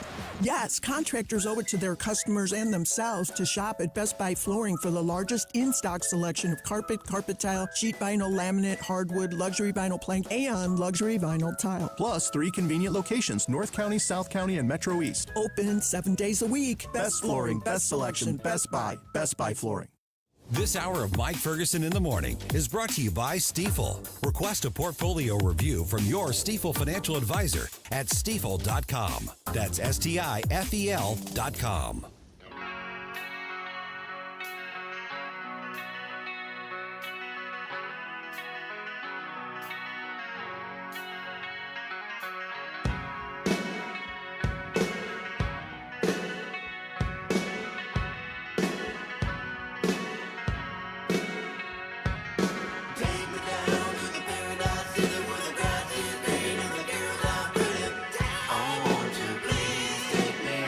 What's going on, y'all? It's the Officer Tatum. You're listening to Mike Ferguson in the morning on News Talk STL. God bless you guys. God bless America. All right, Sam Page is suing. He wants a judge to intervene to stop something that has not happened. And I don't know that anybody's talking about it happening, but because it might happen, somebody needs to do something to stop the thing that hasn't happened in the first place. I meant to look that up and I forgot. I'm going to go look it up now because that sounds like a bunch of hooey. Yeah, it's just weird. It is also parts of this. We're going to talk to Mike Archer, County Councilman Mike Archer, about this, among other things, at 7:05. Sam Page clearly thinks he's still relevant and that people respect and care what he thinks. Silly man. This Democrat on Democrat legal conflict. It's kind of fun to watch. It is kind of, yeah. It is. And the thing is that the Democrats on the county council, all but one of them, pretty level-headed. They are. I just happen to disagree on the size and scope of some spending, but they're really not nutty, except for one. Yeah, just saying. There's always one. Yes, there's always one. All right, new accusations against Eric Swalwell.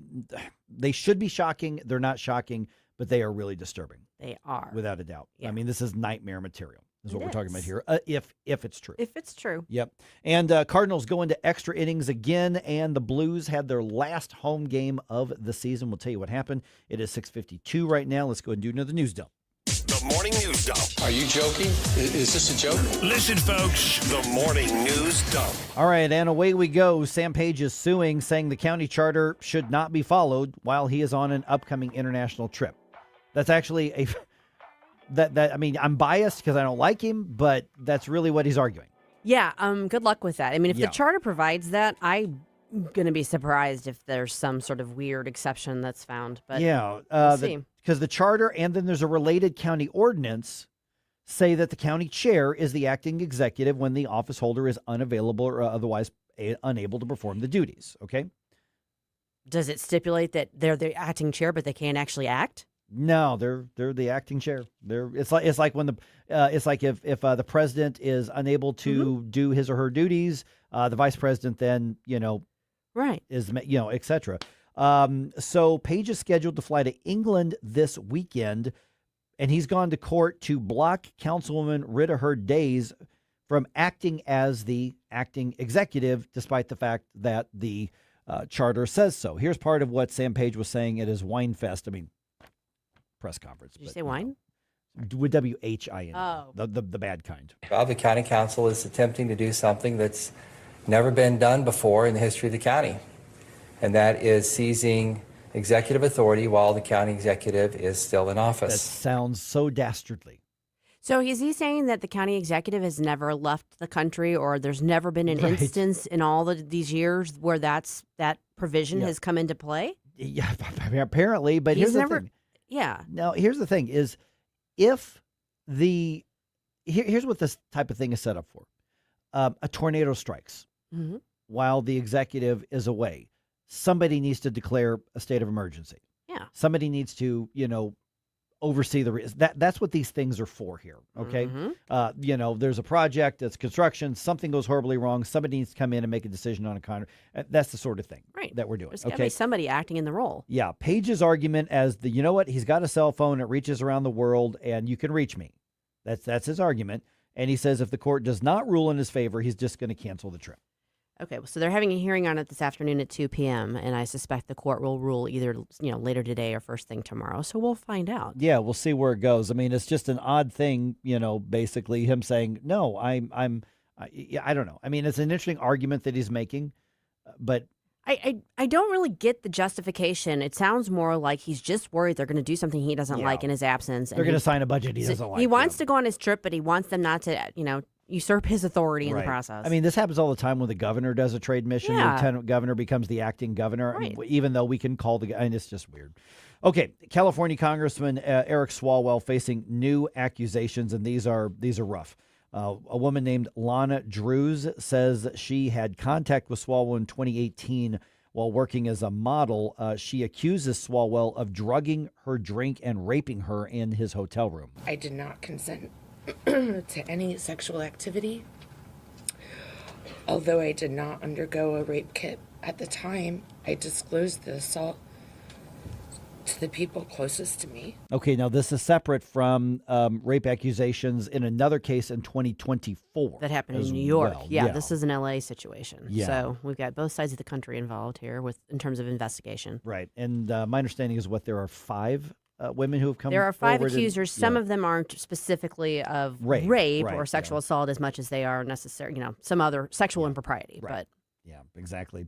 Do you see the story? Turning Point USA activist Savannah Hernandez attacked during an anti-ICE protest over the weekend. Yeah, she was hit pretty hard by that big dude. She was shoved. Yeah, she hit the ground pretty hard. This happened at the Whipple Federal Building, shoving her to the ground, like Susie said. She was on the Ingram Angle the other day, and she says this is the 3rd time she's been assaulted, and now she's kind of afraid to do her job, which is understandable. It's what I've been doing for the last 6 years. Yep. And I'm terrified to do my job. I can't even interview people properly on the street because I got brutally assaulted and pushed to the ground by a 250-pound man for simply going and reporting on anti-ICE activities. And she says she just had minor injuries in that. The vice president was actually asked about this. He was at I think it was a Turning Point USA event. That he was at, and he said he's actually spoken with Kash Patel about this particular case and investigation. And he said, yes, we've had multiple agents on the ground. We've already talked to Savannah. We're going to use the video to try to go after the people who assaulted her and then try to defund the networks that fund those radicals who are going around assaulting activists. That's what we should be doing. All right, quick notes. The Cardinals walk it off in the 10th inning, beating the Guardians last night, and the Blues won their final home game of the season, beating the Penguins 7-5.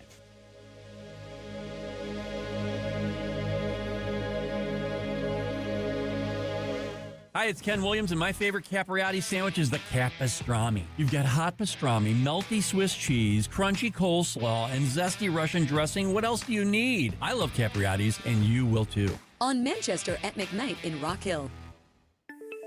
The Herzog Tomorrow Foundation provides private school tuition scholarships through Missouri's new Most Scholars program to cover the cost of accessible, high-quality schooling. Hi, this is Mayela Esser with the Herzog Tomorrow Foundation. Our private school tuition scholarships wouldn't be possible without the support of generous Missouri taxpayers.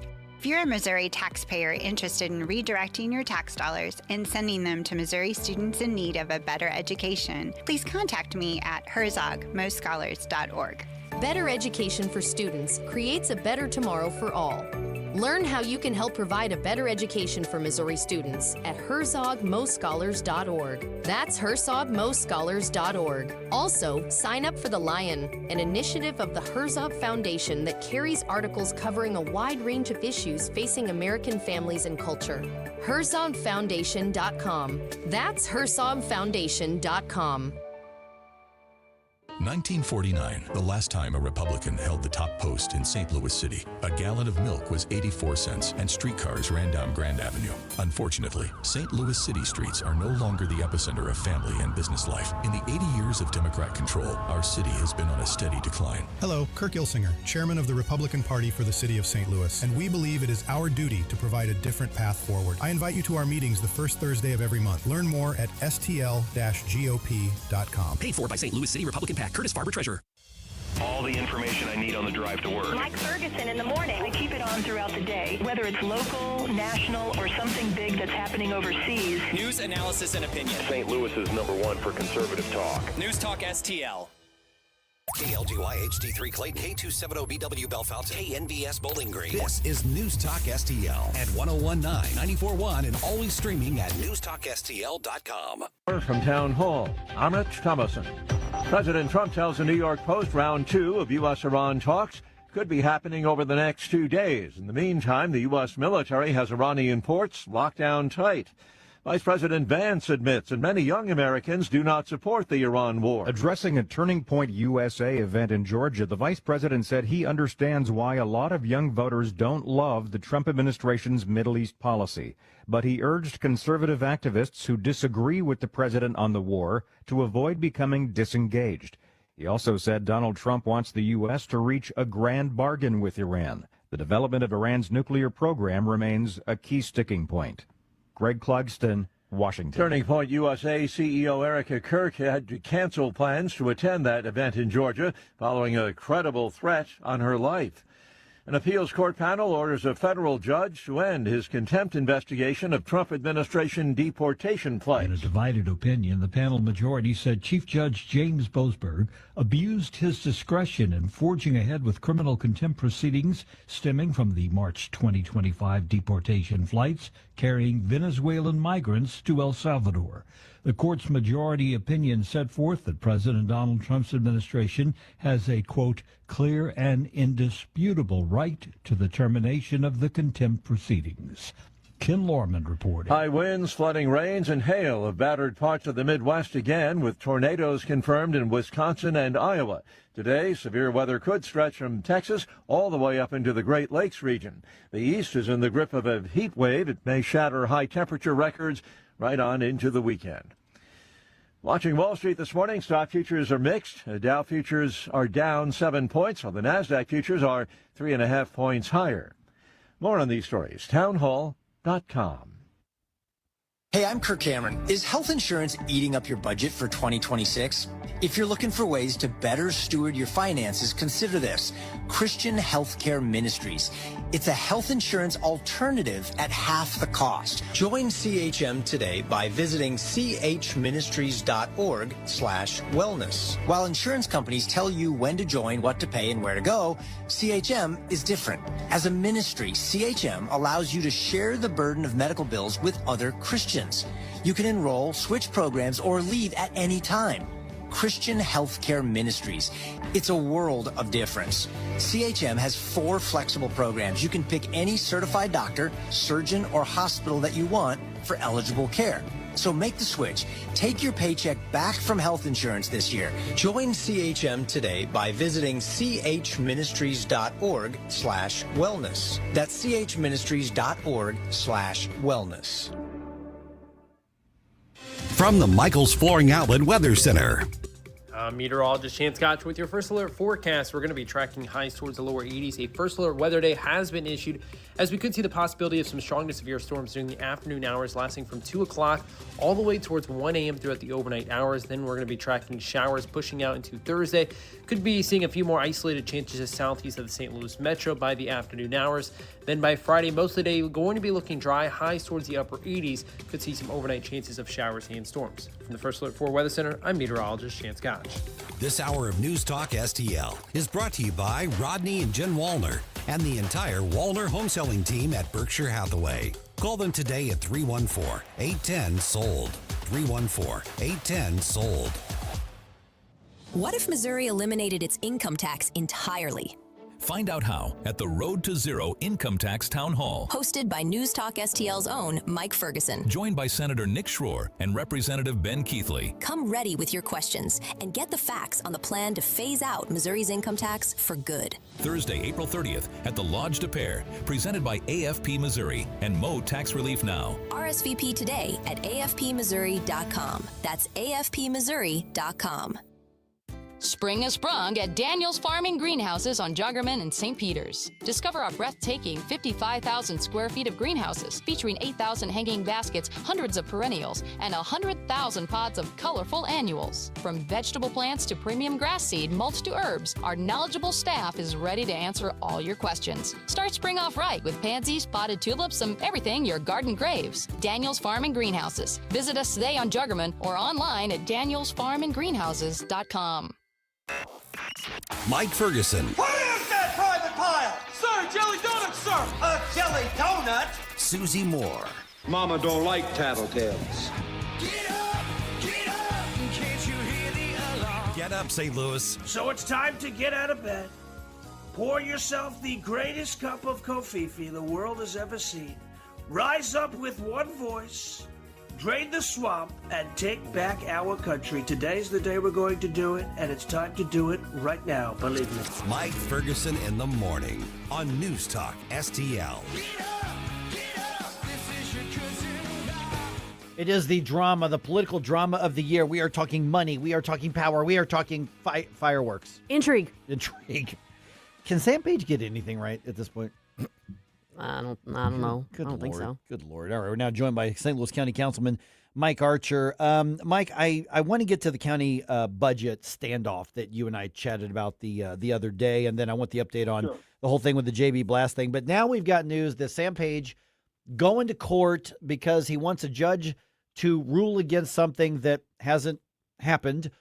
Because he wants to go to England, and he says that when he's out of town, the charter says the county chair then becomes the acting executive, and he basically wants to rule, a judge to preemptively rule against that happening. And Susie was looking up the lawsuit and seeing what it was all about. But what's your take, being an attorney, having worked in county government yourself, in the realm of an attorney? What do you make of Sam Page's lawsuit and his claim that the council is trying to seize power from the executive, and that's never happened before in the history of the county? Yeah, well, my first thought, my first thought would be a violation of FCC if I said exactly what I was thinking. I appreciate you controlling yourself there. But the charter is quite clear, and actually the charter is kind of outdated, and it says anytime that the county executive leaves the county, he has to inform the chairperson so that they can take the adequate measures. And like you mentioned earlier, Mike, you were spot on when you said that it's kind of a limited role. And if we have a state of emergency, that person can declare a state of emergency. And as you know, that has all sorts of bells and whistles with state and federal, so that if we have a car derailment, and poisonous gases spewing into the atmosphere, that person can do that. And the charter, like I said, is quite clear, and that has happened before. And we're going to be in front of Judge Ott this afternoon at 2 o'clock just to litigate that action. It's a TRO. I was expecting it to be followed up with a declaratory judgment action, but I think we're just going to do the TRO, and possibly they're going to move for a permanent injunction if they get that. But quite frankly, I don't think it's going to be very, I don't think their chances are good at getting that TRO. I really don't. And I was talking with Retta Days last night, and she made the comment, she said, just what are you scared of with me taking over? And Sam would never answer her about, the question of, why can't I have that authority to protect the citizens of St. Louis County? He would never answer her at all on that. So, I mean, the paranoia, the paranoia just reigns supreme up there. I don't know what's going on, Mike.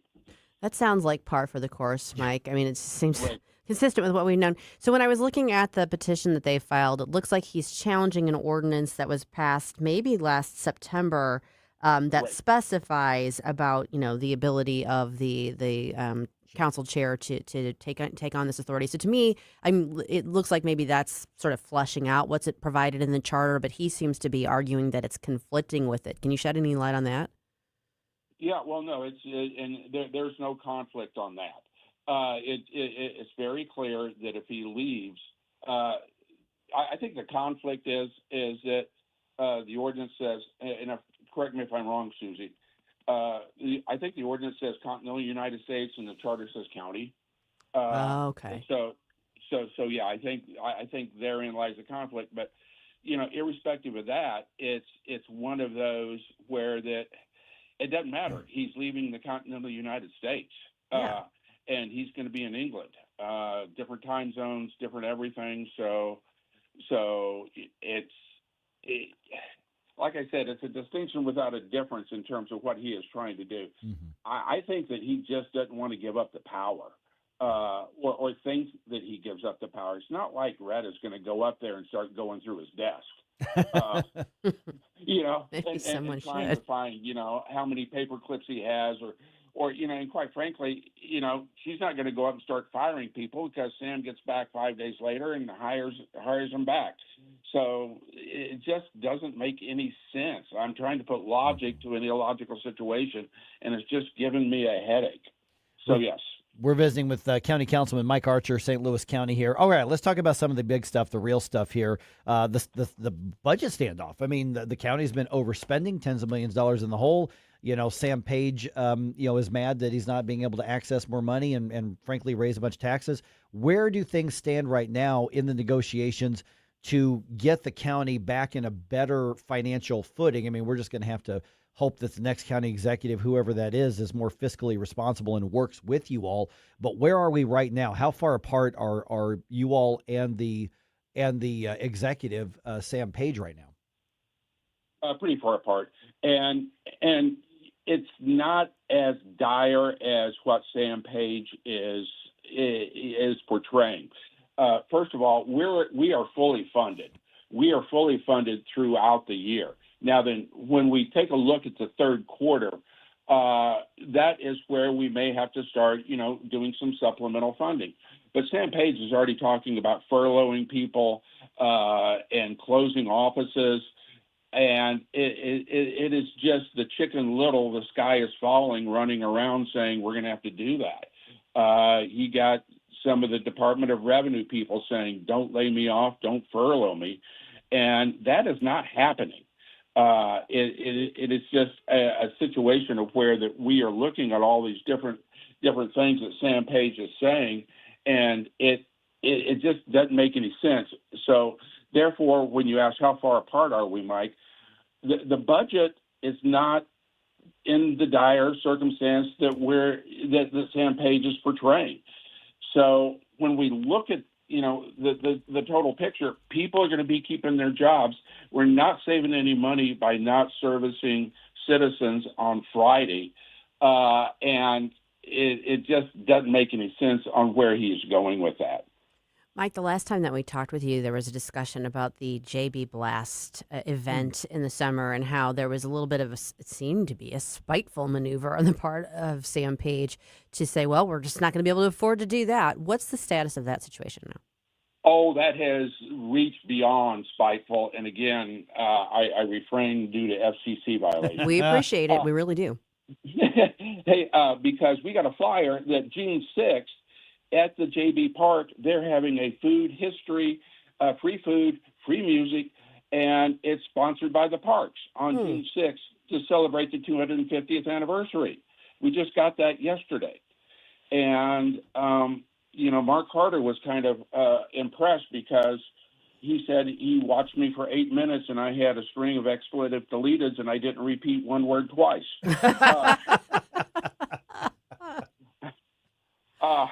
But I'm going to be sunshining that, Susie, because I want to know where the money's coming from. Mm-hmm. Yeah. If we don't have the money for the JB Blast, why do we have the money for this free food and live music and history that goes all day on Saturday, June 6th at JB Blast? So yes. Well, I'm probably. I'll shut up there. Yeah, well, Mike, the JB Blast thing, wasn't most of that covered with sponsorships anyway? There wasn't that much from the county in the first place. So what are we talking about the outlay would have actually been for the county? Because if I remember right, it was like a few $1,000s versus how much is it that the county parks are going to be spending on this event that you just referenced? I don't know about that because that's what I've got a sunshine mic. And the last estimate from last year was $2,500 that the county expended. Okay, so that is probably less than 1% of our $1 billion budget. So not very good with math, but that is just a drop in the bucket. So yeah. Okay, so then what's next as far as the JB Blast? Is it for sure done, dead for this year, not going to happen, or is there still a chance that there's going to be either through sponsorships or through something on the county council level that it's going to be saved somehow? There is still a chance, Mike, and I have met with the Afton-Lemake Chamber of Commerce. I've met with the Oakville Chamber of Commerce. They are marshaling businesses in which to contribute. We don't have the final figures now in terms of how much that those businesses will or can pledge.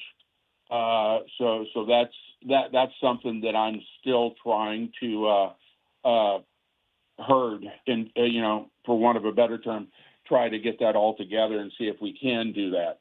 And again, this whole thing with the June 6th, I need to find out where that money's coming from as well, too. Yeah. All right. Too bad the party there at JB Blast doesn't start super early. That would be a good thing to do a show from. Yeah. It sure would be. Yep. It sure would be. And, hopefully I could drop by and say hi to you guys. Without that, So, you can do that anyway. Okay. Sure. I appreciate that. The invitation stands. All right. Mike Archer, St. Louis County Councilman. What's that, Mike? Oh, no, nothing. I'm sorry, Mike. Yep. Go ahead. Yep. So, Mike, St. Louis County Councilman Mike Archer, always appreciate the update and not pulling the punches, but pulling the cuss words. I appreciate that. I appreciate it. Thank you. Thanks, Mike. All right. Everyone's had their say on President Trump's infamous social media posts, including the theologians at The View. Yeah, they had thoughts on the matter, sort of. We will bless you with that at 7:20. Don't try to make me stop, no inspiration. You have a soul sewn up, it is no more. And all at once depart, no destination. You're making cold my heart to fight your war. Stop it right now. I have had enough of this. Mike Ferguson in the morning. Everybody wants me to dance. Could you imagine FDR dancing? On News Talk STL. Colombo and Company. Wednesday marks exactly 1 month left in the 2026 Missouri legislative session, and we'll discuss the latest coming from Jeff City with Rodney Boyd, plus Danny Define and Closest Cabinet. Live and local weekdays at 2 on News Talk STL. Looking for unbelievable deals? Stop by Overstock Outlet in Lake St. Louis or Warrenton. Open 7 days a week. Discover big savings on a huge variety of merchandise with no hassle. Just great prices. Visit us in Lake St. Louis on Highway N or in Warrenton on Booms Lake. Check out our Facebook page at Overstock Outlet Lake St. Louis or go online to overstockoutletstl.com. Unbeatable value, friendly service, and you never know what we'll have at Overstock Outlet. Dr. Randy Tobler here, and I know that when you're looking for a dentist, you have to make sure you choose a dental practice that's compatible with you and the needs of your family. Well, I'd like to tell you about my dentist, Dr. Dan Cusimano, and his partner, Megan Dwyer, and their team at Advanced Dentistry at St. Charles. The great team at Advanced Dentistry of St. Charles can accommodate all of your cosmetic and restorative needs because their passion is general dentistry. Implants, crowns, bridges, even dentures. That what you need the most is what they'll provide in a personalized, focused way. And they can provide therapeutic and cosmetic options like Botox and dermal fillers. Get to know them and all they have to offer by calling 636-978-0226 or visit them on the web at advanceddentistrynow.com. That's Dr. Daniel Cusimano and Dr. Megan Dwyer at Advanced Dentistry of St. Charles. That's Advanced Dentistry Now, 636-978-0226. Or visit them on the web at advanceddentistrynow.com. 1 in 4 women will have an abortion before the age of 45 in this country. That's the tragedy we must work to stop. Mike Ferguson from The Morning Show here, and that is why Reach Reproductive Health is here, to empower parents to save the lives of innocent children and to see these families come to Christ. And you can be a part of saving and changing lives. So pray and visit outreachforlife.org to learn more, volunteer, and donate. That's outreachforlife.org. St. Louis's new choice for conservative talk. Live and local. I need to know what's going on in my city. News Talk STL.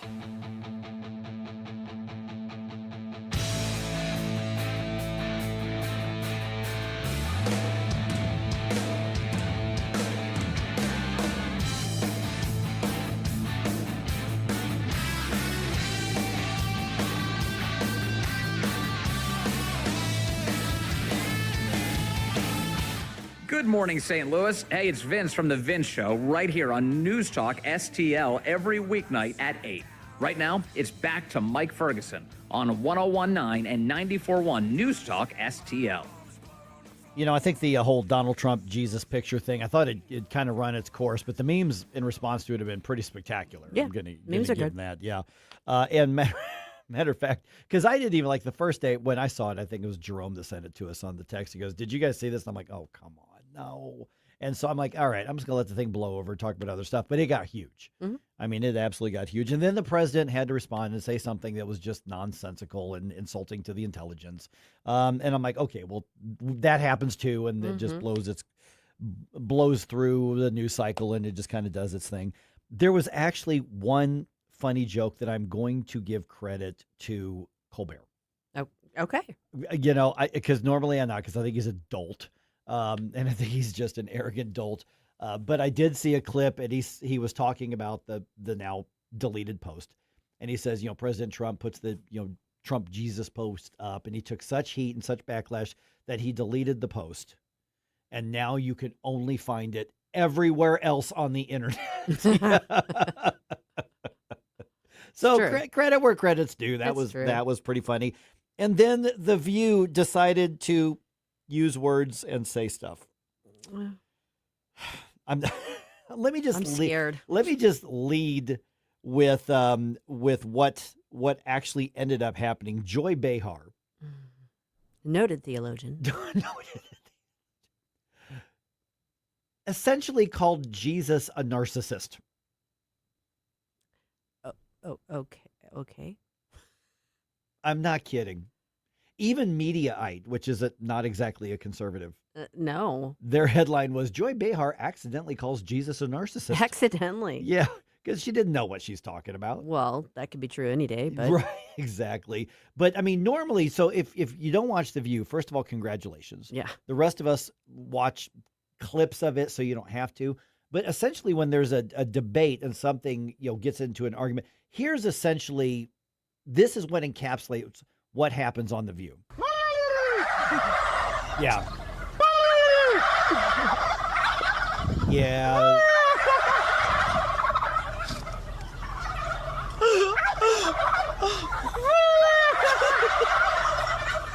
That's notably similar to what you're about to hear. I saw that show. Yeah, that's right. That's probably their top hit for the week. Yeah. Oh, my goodness. It probably was. Okay, so here's what they're talking about the meme. They're talking about the the whole thing. I mean, it's a chance to slam Trump, so they're going to jump all over it. It's just Definitely. have you noticed, by the way, before I get into the clip, that a show that features host named Sunny, Joy, Whoopi, that there's a lot of dour hatred for a show with hosts who are named Whoopi, Sunny, and Joy. I just want to point that out. But here's what they're doing, and Joy Behar goes on this just rant, and even the other women on the panel, they're like, no, that's hot. You need to stop. They're trying to give her an off ramp, and then finally Whoopi Goldberg's like, we got to get out of this thing. We're getting killed here. Here's what happened. Concerned by. But She was Jesus really himself comparing did not them. run around saying, I'm the Messiah. I'm the Messiah. Jesus This kind of guy, did say he was you're the supposed to have a little bit of... That's exactly what Jesus said. I am the Messiah. You know what? No, he did not. It's been a minute since her Here's the like thing. The Pope's got it. He's got God behind. She just said, I knew Jesus. Jesus was not narcissistic like this guy. And but when you are the Messiah, it's not narcissism to say it. Yes, it is. When you are the Messiah. I'm going to move this along because this is it's too much for me. Okay, so you've got C.S. Lewis, and you've got Bonhoeffer, and you've got Joy Behar. Jesus said something to the effect of, I am the way, the truth, and the life. Yeah. No one goes to the Father but by me. But Joy The Behar, hubris. as far as Joy Behar goes, that's narcissism. The hubris on that man. My God. Oh, yeah. Wait a second. Who does he think he is? Apparently, God. Dang. Wow. I don't know that you can actually adequately map that out and not create a black hole or a tear in the space-time continuum. What the heck? Yeah. I mean, I was prepared for idiocy because, It's The View. Behar. But I don't even know where to begin. The funny part is when you look, if you see the video of this, of course, I mean, everybody on there, there's one who's like a token pseudo quasi-Republicanish. I don't remember what her name is, but there's one. Well, they keep going through them. Yeah. They run through them very quickly. But the left, all the others, the far leftists there, you can see their body language going, shut up. They know what's about to happen because Joy Behar is thinking or speaking before she's thinking. I mean, and she just kept digging the hole deeper and deeper and deeper. Jesus never claimed to be the Messiah. No, he actually, there's a book about that. He did. I was curious about whether, what Joy's theological foundations might be. And it says she's the only child of a Roman Catholic family of Italian descent, which makes me feel like at some point she would have received some degree of Catholic education. Maybe not necessarily Catholic school. Do the but Italian Catholics take that theologically stuff seriously? I'm told. She might have heard a thing or two about Jesus. I would think that she might have learned a little bit about the Messiah in that along the way there. There's Catholics and there's the Italian Catholics. Yeah, but who they talk about it. A little, just a bit. I guess she forgot her schooling. Go down She's to the hill and insult Mary. See what happens to you. She is old. I hate to torture everybody, but we have a comment saying Behar did not say Jesus was a narcissist. She's saying Donald J. Trump is. I could have sworn that I heard her say that about. Here's what she said. She said he's not a narcissist like Trump. But then when one of the other panelists said calling himself the Messiah is not narcissistic, and she said, yes, it is. And they're like, but he did call himself the Messiah because he was the Messiah. Right. So she did by inference. It's the what's the property? Not transitive property, something like that. Anyway, it's the logical inference from what she was saying. So yes, Scooter, she did say that. Yeah, I mean, she was also calling Donald Trump a narcissist. Yeah. I've called Donald Trump a narcissist. One of the reasons that many of Donald Trump's supporters like him is because he does carry that narcissism and the swagger with it. I do think he's a narcissist. But that's, again, the traits that I would put in that. There's one of the reasons a lot of people like him. The very logical inference of what she was saying is that calling yourself the Messiah is narcissistic. Is narcissism, yeah. Even if you are the Messiah, apparently. And she's like, no, but he Joy, no. It's like, but he never said it. No, he did. He did. That's the thing that gets me. It's like, did you retain anything from your upbringing? Did you ever look at the Bible? Yeah. Did you ever Look at the parts with the red letters. Yes, red letters. Those are big. Those are really important. There's a reason why when they're talking about Jesus, he is capitalized. Every time. That would probably be wise because he's the Messiah. Okay, so here's the thing is, and those of you on the left, listen, you've got your media, we've got our media. I wish all of them were objective and took more, calling balls and strikes things. Is The View taken seriously on the left? I mean, we use it for comedic fodder because there aren't real deep thoughts that come from that. And basically, it's when they go super over the top, even by their standards, that we put stuff like this. But does this represent stuff on the left? Here's my take on that. I have many, many, many friends and family who are on the left, some leftier than others. And I see their Facebook posts. I let them go. I don't say anything. I don't comment. And I've yet to see any of them share a clip from The View ever. Okay. That says something. So, I mean, they might share some podcaster that's out there. They might share something else, but I've never seen them share The View. I've never had someone from the left quote The View to me. So it's not like, you'll post something from, who knows, Rand Paul or Ted Cruz. They're like, oh, yeah, here's Sonny Hostin. Game over. Right. Checkmate. No. Well, yeah, I keep my politics off Facebook for the most part, other than sharing the show, because I just like to keep my sanity in peace. But anyway, of all the stuff I see shared, I never see them sharing that. It's the people that I've encountered that have referenced The View, not cited them as like a actual source, but referenced things that were talked about. It's mostly your day drinking soccer moms. Yeah, but I know a lot of them. This is my point. Okay. This is my wheelhouse. Interesting. This is my wheelhouse. Then maybe it's something more of like a northeastern thing. I am every bit an awful except for the L part. Yeah. So well, no, I'm not awful? affluent. So but anyway, so I'm point being, I am of that generation and that group of people that we, don't agree with politically. And so I see all their posts. They are not citing The View. So I specifically remember going to certain people's houses, and that was kind of what their mom was like the fun mom kind of thing. And in the background, she's day drinking, sure. Well, yeah, how long ago was this? this? Just a couple years ago. A few years ago. Yeah, no, but okay. I'm, obviously I'm not. Go over there, and I don't know everybody. You're just being, young 20-year-old knuckleheads. I don't know everybody. All I know is that I have a lot of conversations with and interaction with women who are of that kind of fit somewhat that description that don't ever bring up The View. Actually, well, it just sounds like you hang out with smarter day drinking soccer moms. Yeah, maybe. I don't know. I don't know. How many empty boxes of boxed wine did they have? Because that's Depends the on other the thing. day. Okay. Depends on the day. Yeah. All right, fair enough. I actually kind of respect that answer.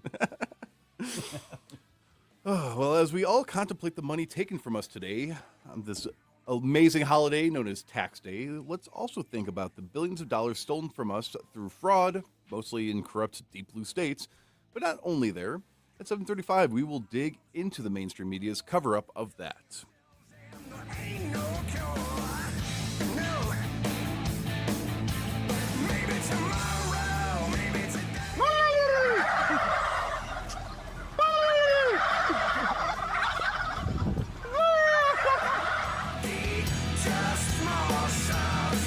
From the Michaels Flooring Outlet Weather Center. Meteorologist Chance Gotch with your first alert forecast. We're going to be tracking highs towards the lower 80s. A first alert weather day has been issued as we could see the possibility of some strong to severe storms during the afternoon hours lasting from 2 o'clock all the way towards 1 a.m. throughout the overnight hours. Then we're going to be tracking showers pushing out into Thursday. Could be seeing a few more isolated chances to southeast of the St. Louis metro by the afternoon hours. Then by Friday, most of the day going to be looking dry, highs towards the upper 80s. Could see some overnight chances of showers and storms. From the First Alert 4 Weather Center, I'm meteorologist Chance Gotch. Your business moves fast. PRI Global keeps it moving smarter for almost 30 years, delivering top tech talent to help companies grow stronger, custom applications, simplifying your operations, securing your data, modernizing your business from the cloud up. And with Prismatic, you're going to get real-time insights, automated workflows, people, process, platform.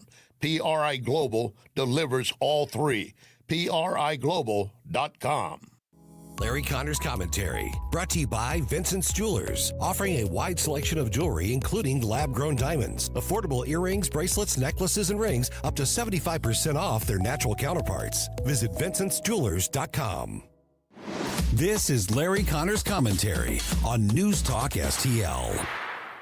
By now, you've heard of the DoorDash delivery to the Oval Office.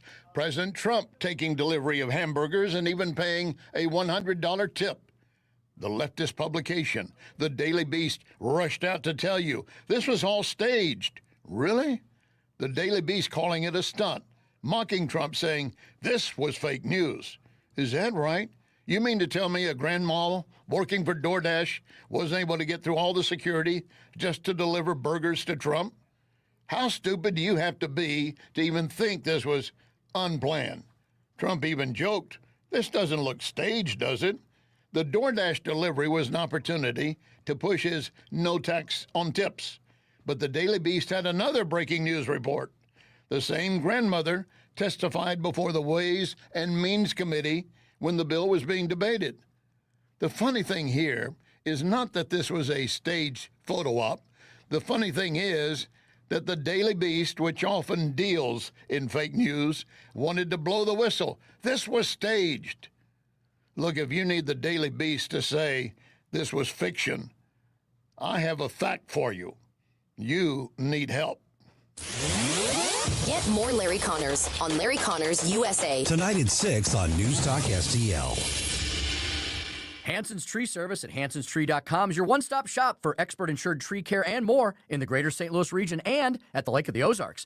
Visit hansonstree.com for 24/7 emergency tree care, grinding and land clearing, awesome organic mulch, green resource recycling, and more. Tim Jones here to tell you that whether you're dealing with old man winter at your home or business in the St. Louis region or preparing your lake home for spring, call Hanson's to help you out. No job too big or too small. Mention News Talk STL. Receive 10% off all tree care services. hansonstree.com, hansonstree.com. The Vic Porcelli Show. NPR, guess what? Got defunded, and they're going to close down operations. If they're not going to get federal funding, well, then guess what? There are plenty of radio salespeople out there in the United States who can sell time, big time. You know why they don't sell hire a sales team? Because nobody will buy advertising because they suck so bad. Oh my God! You don't see people. You're so correct.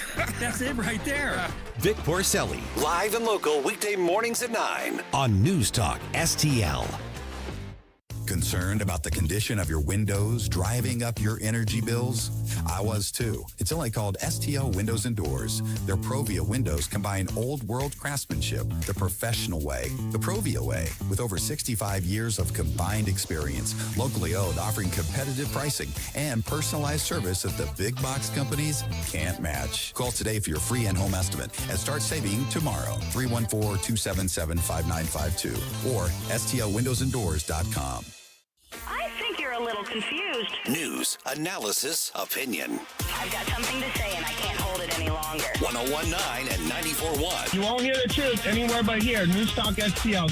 News Talk STL.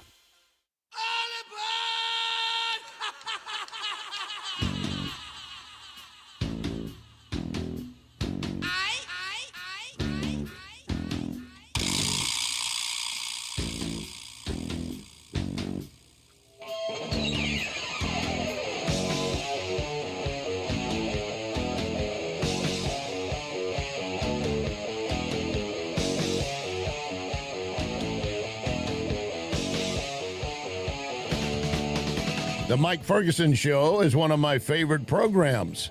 In addition to Larry Connor's USA, catch my program at 6. Now, back to Mike. Hey, did you hear about all that fraud that's being investigated in California? I did. Did you hear about that, Jerome?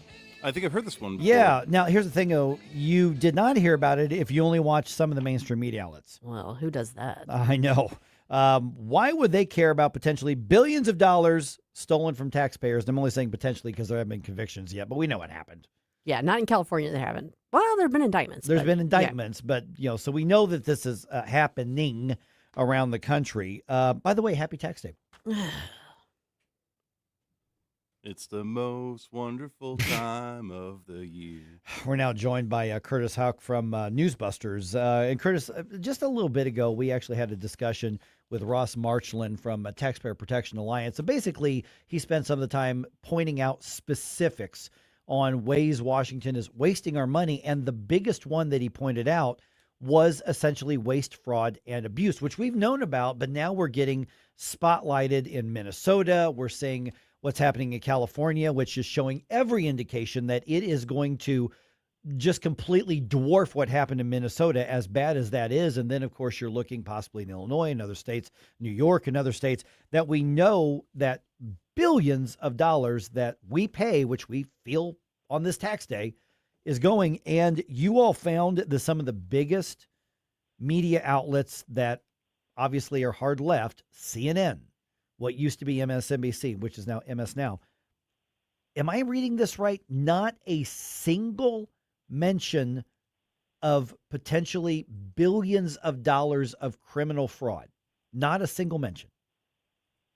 Yeah, guys. Good morning. ABC and NBC and MS Now, zeros across the board. CNN, just a few mentions within the last week and they were on a new show that they have when they hired a LA-based investigative reporter and political journalist, and he has mentioned it. No, I think when you think about fraud, guys, in media coverage, this should be like the most fundamental, like ground level, good journalism, enterprise, public service that anybody can do, local and state, federal, or national news outlets should be doing.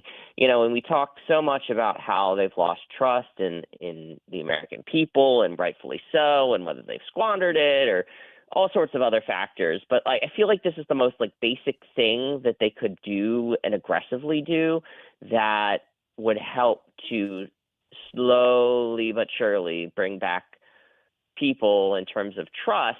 But, again, as I just said there, 2 of the 3 broadcast networks and 1 of the cable networks has not mentioned this at all. And, it's cost taxpayers hundreds of millions of dollars. 2023, $200 million. And there was an arrest in Southern California just 2 weeks ago of a married couple who ripped $7.5 million off of Medicare, allegedly. Mm-hmm. And these numbers are stunning. CBS, which just gave it 17 minutes, they found a guy in 2024, this is just 1 year, filed $70 million of Medicare claims, claiming he cared for nearly 2,800 people at 126 different hospice offices. Literally, there's not enough hours in the day, in the year, for one man to be doing all of that. And yes, these are federal dollars, guys. Mm-hmm. So this is what Gavin Newsom and Tim Walz and others have said, that in a lot of these situations, so it's federal dollars going out the door. No. These programs are administered by the states. They receive federal funds. So if the state says this daycare is great, this hospice is great, they're certified. What's the federal government supposed to do? Right. Good morning, Curtis. This is Susie Moore. So it seems to me like, yes, like you pointed out, this territory is just ripe for journalism, for digging in, there's so much to work with here. But at a minimum, the outlets that you've cited, NBC, ABC, MS Now, you would think that because this is something that is regularly talked about by Donald Trump and J.D. Vance, who they love to hate on, they would at least at a minimum be reporting on what they're saying about it. But they're not even whispering that. Right, exactly. They're not covering it and then saying, taking the bait of what Gavin Newsom's team has done, which is, again, as I just mentioned, they pass the buck and they say, well, these are federal dollars going out the door. Shouldn't the federal government do a better job of taking care of this? Obviously, as I just said, there's an explanation for that.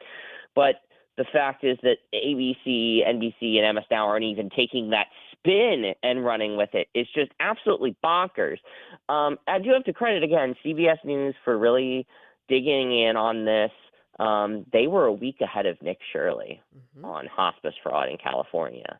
So I mean, yes, I think Shirley receives credit for getting the ball rolling on just kind of basic fraud investigative reporting again, kind of reigniting this interest in it. I just have to point out in the interest of fairness that, yeah, CBS, to their credit, they got on this. And even before that, at the beginning of the year, Dr. Oz at CMS, Centers for Medicare and Medicaid Services, has really been putting the focus on this. In early January, he started talking about this. And you think about this, guys, I mean, entitlement, for all the talk, the left says, the military budget with the war in Iran is blowing a hole in our spending and bankrupting us. No, guys, it's entitlements that is killing our country's fiscal health. And, you look at, again, just Medicare here, fraud is causing us hundreds of millions of dollars that the government coffers should have, but they don't because of fraudsters. That should concern each and every American. Yeah, I mean, now, is this the Barry Weiss effect at CBS? Because, I mean, I used to work at a radio station that was a CBS News affiliate, and it was horrific, but I know that it's improved. So are we talking just the Barry Weiss effect? She came on board, everybody hated her in the newsroom, but now they're covering some things they didn't cover before. I mean, yes. I mean, they are still doing liberal things. I mean, they had the piece with all the liberal Catholic bishops over the weekend. They've done, they've had negative stuff about Iran. They had some of the things with some of the Swalwell accusers that, were kind of interesting, but they didn't really offer anything new, but they kind of built it as this really big exclusive. Barry is all about kind of access and debts. And I think this is one way where that kind of philosophy does work out. And they sent this Adam Yamaguchi guy out into the field, knocking on doors, getting the door slammed in his face. People like visually seeing that. They kind of equate that with action. Or in his first piece, he went along to take a look at hospices in Los Angeles. He found 500 hospices in a 3-mile stretch of Los Angeles. He drove around with some hospice advocate and just to kind of drive along. Empty office parks, empty office buildings. You knock on doors, nobody's there. That kind of visual thing, we don't really see as much anymore. And we do need more of that. And so I think, yes, that is her effect. I think that's why this story particularly is capturing the attention so much, because the visual representation there really, really drives it home.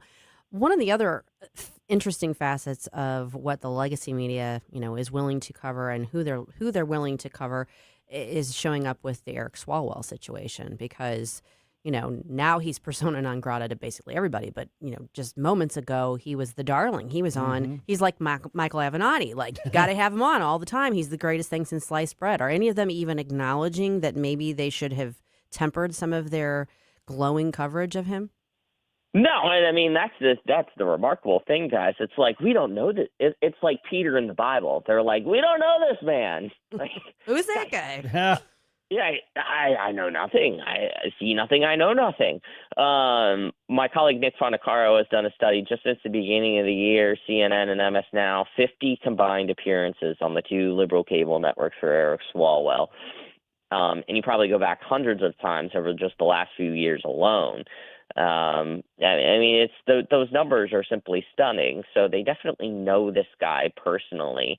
And as my colleague Tim Graham notes in his syndicated column that's out this morning, this is so reminiscent of what happened in 2012, guys. If you recall, every time a new Republican went to the top of the polls, whether it was Herman Cain or Rick Santorum, or even when there was thought that Sarah Palin might run, stories would just magically appear, And that's what's going on in California, because for listeners that are not aware, the polling, the Democrats were kind of eating their own. There were so many Democrats running. There were so many Democrats running to the left in this jungle primary that 2 Republicans might win in advance to the November election. So at some point, something had to happen. There to be some sort of coalescing. Oh, wait, people knew that Swalwell was a creep. Yeah. Oh, let's do something about that. All right, Not Kurt. to say that they're not true, of course. I have no reason to doubt them. Yeah, all right, Curtis, of course, we'll give out the website for people to connect with you. I don't know what to make. I'm going to reserve judgment on the Bible story. I need to wait and find out what Joy Behar thinks I should think about that. So just so you know. But in the meantime, we can find all your wall's work because you're reporting on not only what's being covered in a biased way and dishonest way, but also what's not being covered at all. What's the one-stop shop for that online? NewsBusters.org. Download our NewsBusters app. We also have that as well. We only send out 1 or 2 push notifications a week. We don't spam you because we know people hate that. Yes, I do. Thanks so much, Curtis. Appreciate it. Curtis. Thanks, guys. Hey, you know what? Today's tax day. It is tax day. Tax day. It's tax day. Oh, yeah. It doesn't have the same ring to it, does it? But, if you want to know more about taxes, taxation, how we might improve upon the situation, you can go to the Road to Zero Income Tax Town Hall on April 30th at the Lodge de Pair. What if Missouri eliminated its income tax entirely?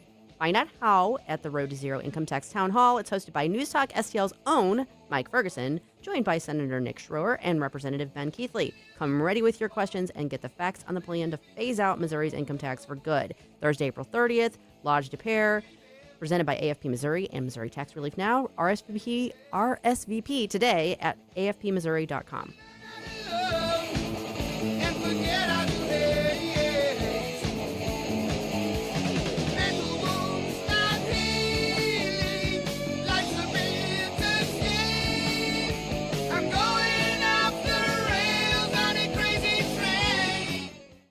If you don't want to go off the rails on the crazy train, you need to think about what your windows are like. You need to check out Window World Windows. They're one of only 2 replacement windows with the Good Housekeeping seal of approval.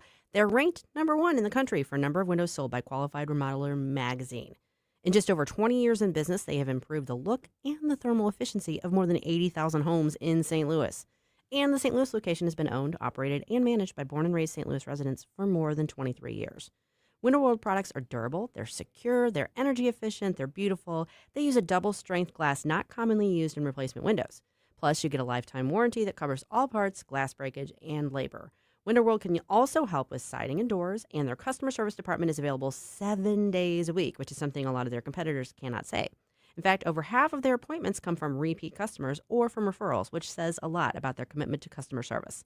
Right now, Window World is offering 36 months, same as cash financing with approved credit, so call for a free in-home estimate, 1-800-GET-WINDOWS, or visit windowworldstlouis.com. Dude, this house is perfect. Crumbs everywhere, sticky counters. I've already texted the colony. Sweet, I'll bring my 500 cousins. This'll be the biggest ant rager of the summer. Let's party! Wait, oh, what's that sound? Oh, no, it's those trucks with the green wheels. Party's over, man. Party's over. This is Derek, the owner of All Solutions Pest Control. We'd love to help you out. Give us a call today for a free estimate at 636-486-7888. If a pest-free home is your goal, call All Solutions Pest Control. I want to share something with you. Cooking a pizza using coal creates an amazing pizza. Only one place to get it, Napoli Brothers Pizza and Pasta in Chesterfield. Of course, they offer a wide variety of pasta, but you just visit the website napolistl.com, dine in or take out, and get ready for patio season. Napoli Brothers Pizza and Pasta in Chesterfield Valley. Try it. You can thank me later. Tim Jones here to introduce you to your new favorite roofing company, Corel Roofing. There were 4 major storms last year. Did your roof take a hit? Do you even know? Most homeowner insurance policies require claims to be filed within 1 year, so time's running out for a closer look. At Corel Roofing Company, you get a local roofing specialist who will advocate for you every step of the way. Give yourself peace of mind. Schedule your roof inspection today with Corel Roofing at CorelRoofingCo.com. That's CorelRoofingCo.com.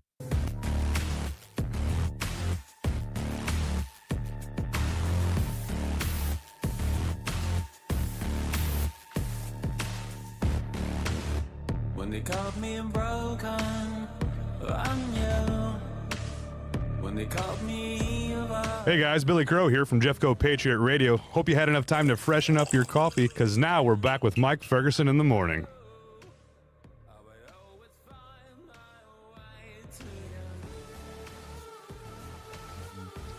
I've got a couple of jokes here that I want to... You know what? I'm gonna all that suspense and that's wow. Okay. So I'm like, do I tell tax day jokes from Chris Rock or Alexa? I'm going to go with Chris Rock here. How about this?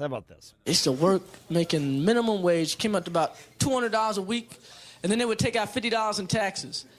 That's a lot of money if you only make $200 a week, man. That's like kicking Wednesday and Thursday and eat okay?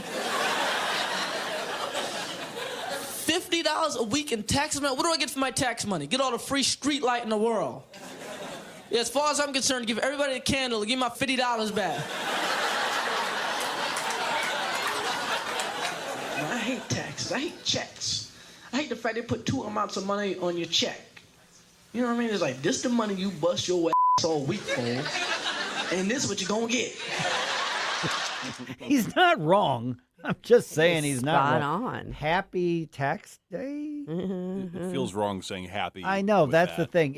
And I asked her a little bit earlier, so if we were going to rename tax day, what would we rename it? So send me some suggestions It's on that. FCC compliant. That's right. It's all right. 7:53 right now. Obviously, the RedState.com team is all over what's happening all over.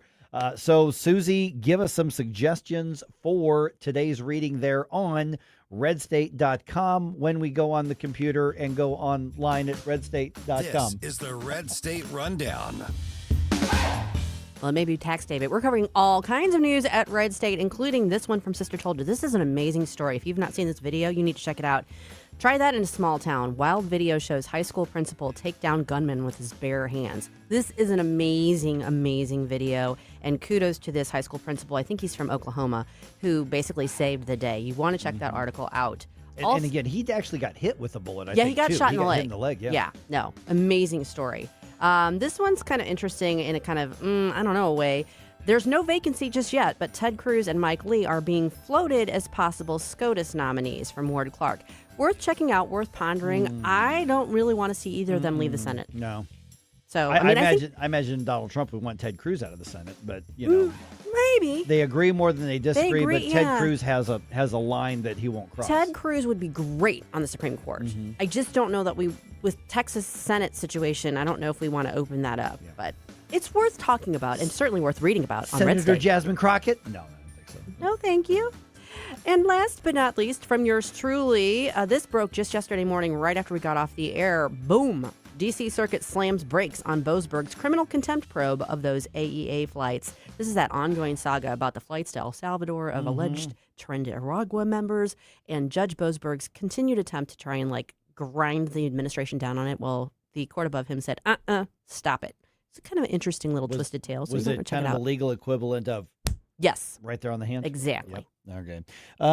Okay, so DLW1904 on Rumble says, how about Extortion Day? Yeah. Extortion Day, yeah. There's that. Rip-off day? Yeah. Here's the thing is this is the day where I think a lot of the stuff that we talk about in concept, especially, political stuff and campaigns, it becomes very, very real today because there are still people that have to go on to the IRS website or the state website or whatever, and they actually have to click a button and see the money go out of their account. Back in the day, it was write a check, kind of thing. And it gets very real. It does. It does. I have a suggestion. Yes. It's a little long, little wordy. But Okay. we fought a war for our independence for this day. The founding fathers are turning in their graves day. Yeah. Oh, yeah. there you go. There you go. I saw a few other suggestions floating around online. One of them just said, realize how little money we actually make, Dave. No, yeah. You Drives think it home. about the amount of money that's taken. I mean, and federal taxes, state tax. I mean, and then there's somebody did they do it every year. What's the actual tax freedom day? It's you add up everything you pay in taxes on average, and then what day is it that from here on out you get to keep what your you make. money. Up until this point, you've worked just for the government, and it's usually into May.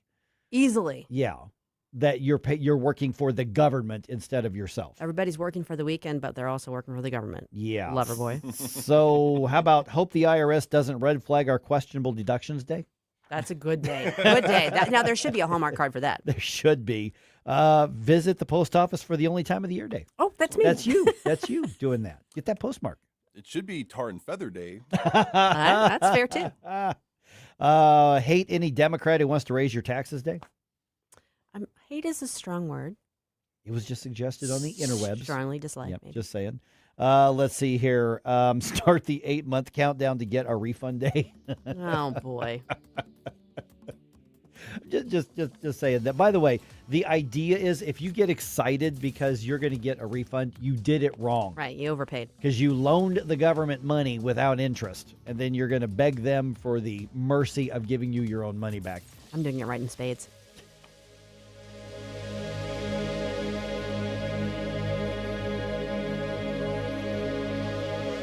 Remember those magical moments in Mom's kitchen? The heavenly aroma of fresh baked cookies? At Trolley Stop Bakery in Chesterfield's Forum Shopping Center, our co-op of talented bakers has been perfecting that homemade magic for 4 decades. From the gooeyest cookies in town to custom pies, cobblers, and cakes, everything's made from scratch, just like Mom and Grandma's recipes. Need that perfect corporate gift? We ship our famous cookies nationwide. The Trolley Stop Bakery, 67 Forum Shopping Center, or TrolleyStopBakery.com. Because some traditions are too sweet not to share. I'm Dr. TJ, owner of the Institute of Natural Health, co-owner of Optimal Nutraceuticals, and the host of Wellness One. Wellness One is designed to cut through the nonsense and provide you common sense science-based information regarding health and wellness. On the show, we discuss topics like thyroid health, gut health, hormone optimization, and many others. Our show airs Saturdays at 10 a.m. and 2 p.m. and Sundays at 11 a.m. and 3 p.m. right here on NewsTalkSTL. And you can visit us at inhstl.com. That's inhstl.com. Lower your car payment today. Lower your car payment today. Yes, you heard us right. You can lower your car payment right now by making this free call and save up to $1,400 a year on your current car payments. Think about your current car payment right now. What's that costing you per year? Now think about what it would be like to put an extra $1,400 back in your pocket. That's the average savings our customers experience. We can help you drive the same car and pay less every month by lowering your car payment's interest rate to as low as 4.67%. At Rate Genius, we can work with you to refinance any car payment. If you qualify, it costs you nothing to find out how you can lower your car payment. To learn more, call this number right now. 800-493-5670. 800-493-5670. 800-493-5670. That's 800-493-5670.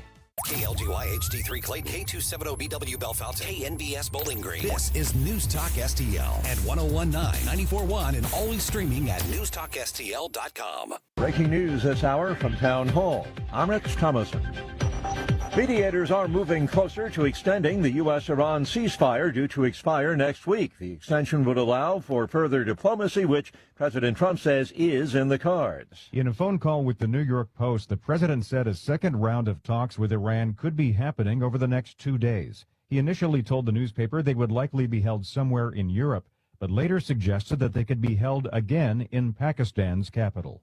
Last weekend's initial round of talks ended without an agreement on Iran's nuclear ambitions, which the Trump administration says is a central sticking point.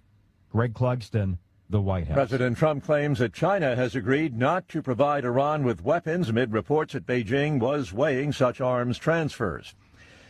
April 15th, tax deadline day. Economist Steve Moore says the refunds are higher this year. He credits Trump tax policy. People are seeing a nice reduction in their income taxes. People, no tax on tips, no tax on overtime, no tax on Social Security, the lower tax rates. More with the Committee to Unleash Prosperity tells the Salem Radio Network the average family gained about roughly $2,000 on a lower tax bill this year.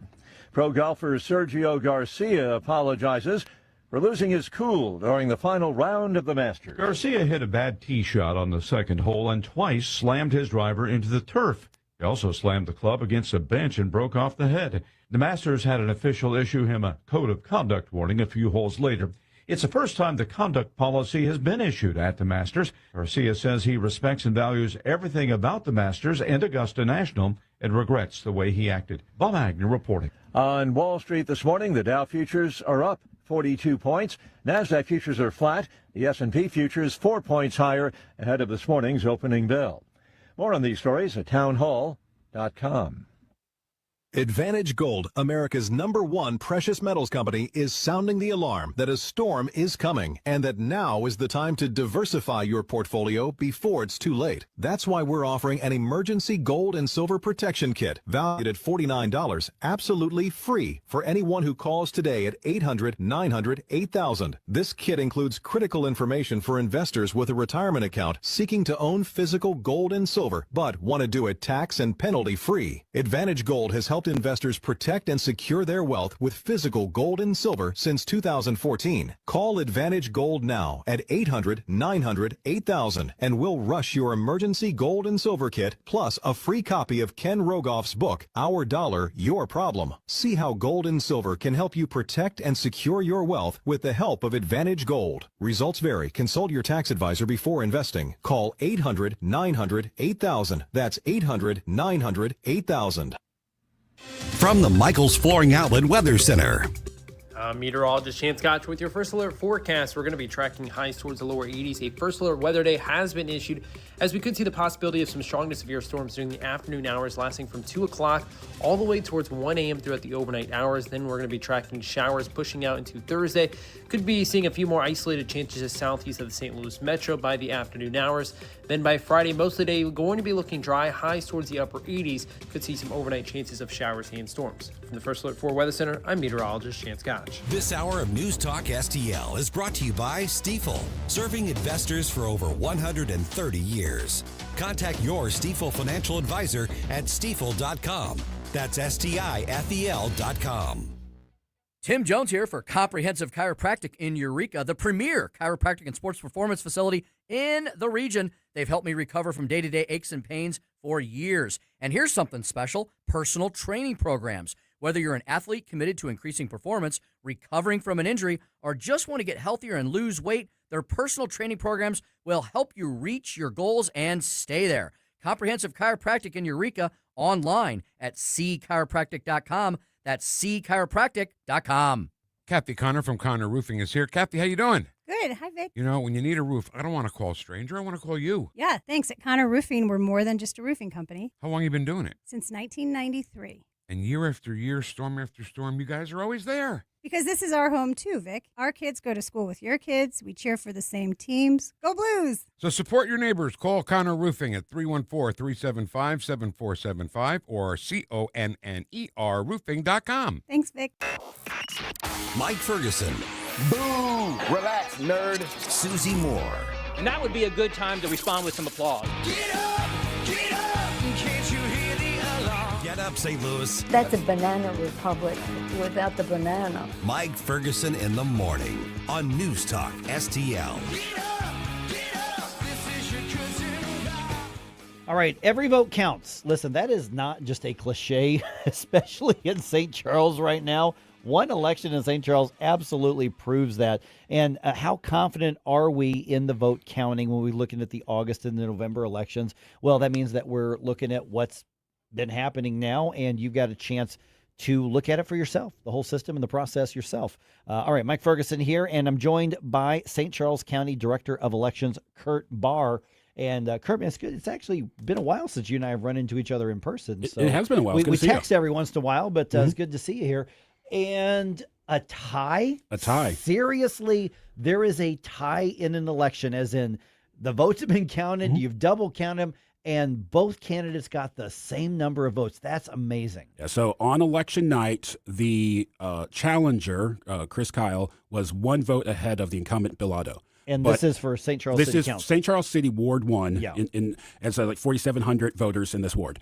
But then there was one provisional ballot that was accepted that was in that race, and then the voter for that ballot voted for Bill Otto, making it a tied election. And so now the process has to go through to determine whether or not a random lot chooses the winner, Right. or if a runoff election will be called to determine the winner. Okay, so that just I want to flesh that out just for a moment or so, because we got some other things. So you got two candidates.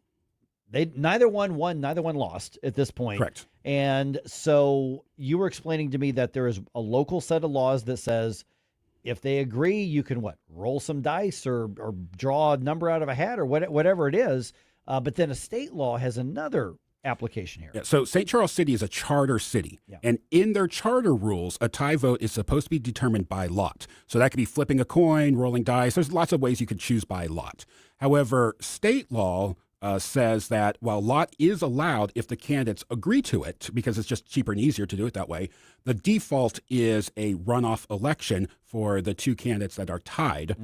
And so that is, so that the question becomes, does a city charter or this state statute prevail as to determining how the outcome is? Now, if both gentlemen are like, hey, we'll decide by lot, then both avenues work to make that determination. But from what I understand, one or both of these gentlemen won't be happy with that choice. Sure. And so who's going to make the decision as to which avenue is going to be taken? Is this something that's going to end up in court? So the city itself would make the determination. Okay. Do we say our charter prevails and we're going to go that direction, or do they say no? We're going to defer to statute because it is supreme over the charter.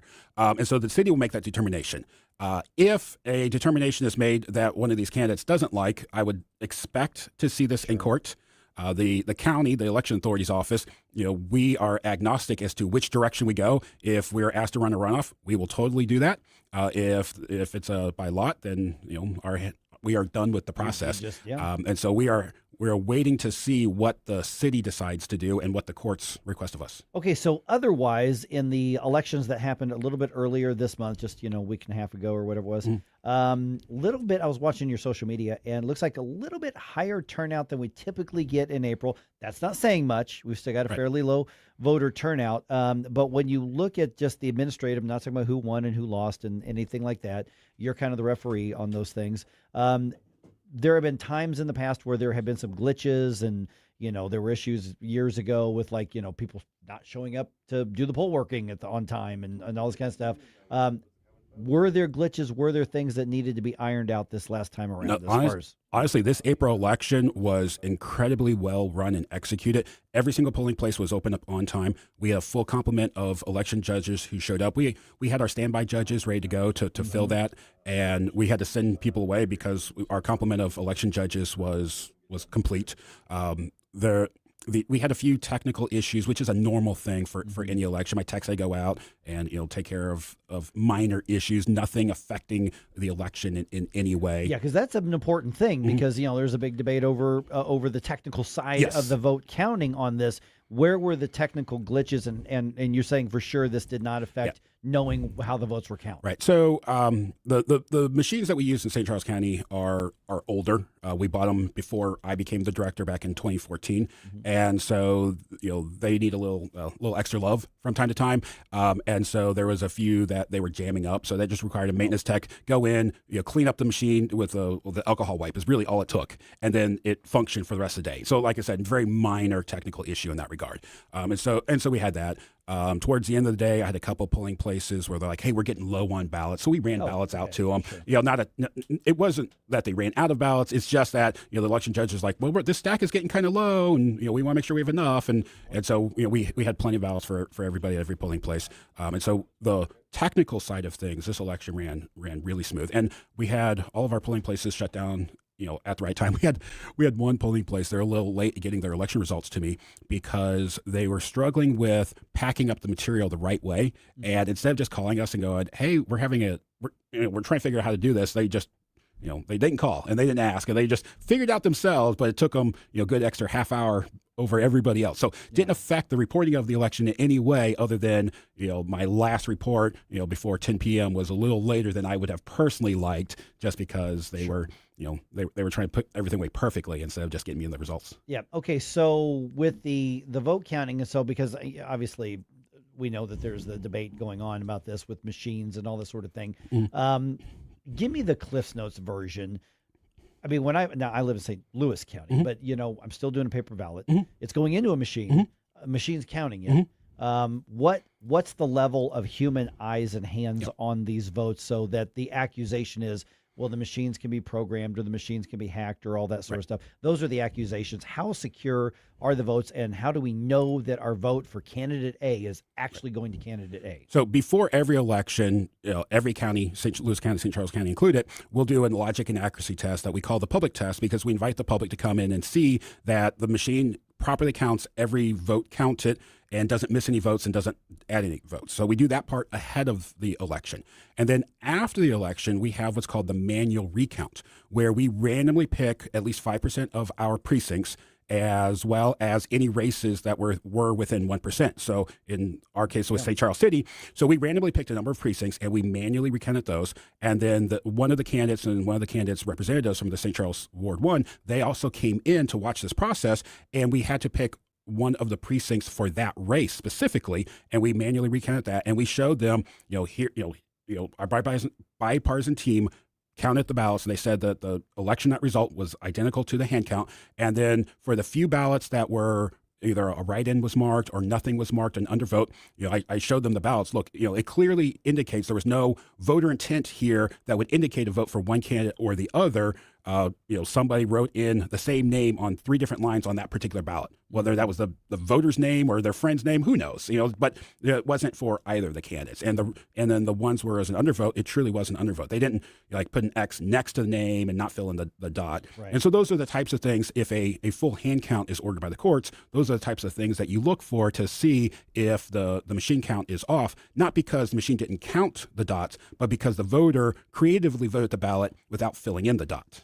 Okay, and so at this point, has anybody in St. Charles challenged any of the votes from any of the campaigns or the parties or anything like that? So I certified the election yesterday and gave that certification to St. Charles City. And so the clock started yesterday. They have a week in order to sue for a full manual recount, except the law says that the losing party can sue. In a tied election, there technically is no loser. Right. So I don't know if either of them can sue for a manual recount, which, if they do and the courts order it, we'll do it. It's not a big deal. But I think that the real process for this is either choosing by lots or calling for a runoff election where only these 2 candidates can be on the ballot is probably the direction that it will go. Yeah, and that's a city decision anyway. You just kind of wait for them to let you know how to do it. Exactly. Or if you're involved at all, apparently. Yeah. So the county election authorities are operating on behalf of the municipalities in these April elections. We're visiting with Kurt Bahr, the Director of Elections in St. Charles County. You've got an event coming up. I want to get to that because that's coming up in June. I want people to know about that. We did have a question come in. And that was there's some talk about moving like the school board elections, and some would say all of the April elections into probably the November. I guess it could be August, but probably November elections as well. Does that affect how you would administer the elections? Do you have an opinion one way or the other? Pros, cons? What's the difference on those? Yeah, so Senator Schnelting has Senate Bill 1002 that originally he wanted to move all school board elections into the November election so that it was decided in a higher turnout election. That was his goal. But there was a lot of senators from rural areas like, hey, we don't like this idea. And so the bill got pared down to affect only St. Charles County school districts, with the exception of Washington School District, because it's both Franklin and St. Charles County. And then it would require that our school district elections be moved to the April elections, and that the 3-year term of office would change to 4 years. April or move to November? I would move to November. I'm sorry. So the April school board election would move to November, and then the 3-year school board term would change to a 4-year school board term to coincide with the biannual November general elections. And so that is the bill that the Senate has passed, and it's going to go over to the House to make that determination. Should one county school board races be done differently than all the other counties? And if the statute is changed, then we'll administer it. I have no personal problem or glee or happiness for this, because I like consistency around the whole state, and so one county doing things differently is just an oddity that, like, why are we doing it this way? But if the legislature says we're going to do this as a test case to see is this helpful for the rest of the state, then I'm welcome. St. Charles County can be the guinea pig in this. My concern isn't for the school board elections. My concern is actually the April elections for our city and other jurisdictions. We are already seeing low turnout. 14% is our average. 21% for this election is a high that we haven't seen in over 10 years. And so would that cause, with not having school board races, would that cause our April elections to even have a smaller turnout? Mm-hmm. And so that is, my concern is how will voters be affected in the April election if, honestly, for the most part, the biggest and most consistent election, our school board races aren't on the ballot. Elections are decided by those who show up. That's how that works. Kurt, I know we're a little over time. I do want to ask you about this event, though, because we're just going to go over by a minute or so here. You got an event coming up in June. Yes. One, you can meet the candidates you're telling me, but also for those who have questions about how the process works, yes, particularly with the machines and they can come see all this. What's coming up? Yeah, so St. Charles County Election Authority is going to do our first ever open house. So we're going to invite the public as well as all of the candidates on the August ballot into our office on Sunday, June 14th. This is Flag Day. And we're going to make this a very family-friendly educational opportunity where voters can meet the candidates that they'll be voting on in August, but they can also have a tour of the Election Authority office, see behind the scenes and see how we do the auditing, see how we do the chain of custody, all that. We're also going to set up a polling place, and we have a ballot that we made for school kids, so you can actually vote a real ballot, put that through the machine, and see how that process works. We have our ADA compliant machines. We'll have those out so people can see how those work, and then we'll be able to answer questions about how we handle our absentee ballots by mail, how we handle the chain of custody of all of our stuff, and then allow people to meet with all of the different candidates at the Election Authority office. And then we're going to call this Sundays on Sunday, because I'm going to buy a bunch of ice cream cones for the kids and try to make it fun as well as educational, and try to get a lot of people to it. And other jurisdictions have done this across the country, and they found it to be very helpful to just add an educational element, as well as to try to get the younger people to see that elections isn't a scary thing. It's something that they can and should do. Okay, and is that something you got RSVP for? Just kind of show up that day? We're going to ask for an RSVP just so we can get a head count, but it's show up. Nobody's going to be turned away if they don't RSVP. All right, sounds good. All right, Kurt Bahr, St. Charles County Director of Elections. Let's give out the website, social media. People want to connect with the office. What's the way to do it? It's sccmo.org/election authority. Easy enough. All right, Kurt, good talking to you again, man. Thanks so much. Thank you. Yep. We've got some explosive, very, very disturbing accusations against Eric Swalwell. This is in addition to what we were telling about yesterday. It's dark stuff, but we'll give you the update on that just ahead. Destination, making cold mind to fight your war. Stop it right now. I have had enough of this. Turn my eyes to your indifference. Stop it right now before you blow us all away. Mike Ferguson in the morning. I have smelled alcohol on your breath. Anything else? No. No. No. Besides my meds. On NewsTalkSTL.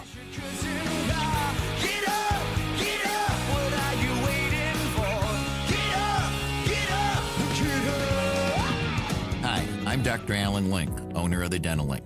You've heard ads about teeth in a day, but did you know that you will be chewing on plastic, acrylic teeth? Here at the Dental Link, we can give you porcelain crown and bridge teeth utilizing mini dental implants that function much more like real teeth at about half the cost. Plus, mini dental implants are less invasive, less painful, and your recovery time is much shorter. Give us a call at 314-794-6464 or simply visit us today at thedentallink.com.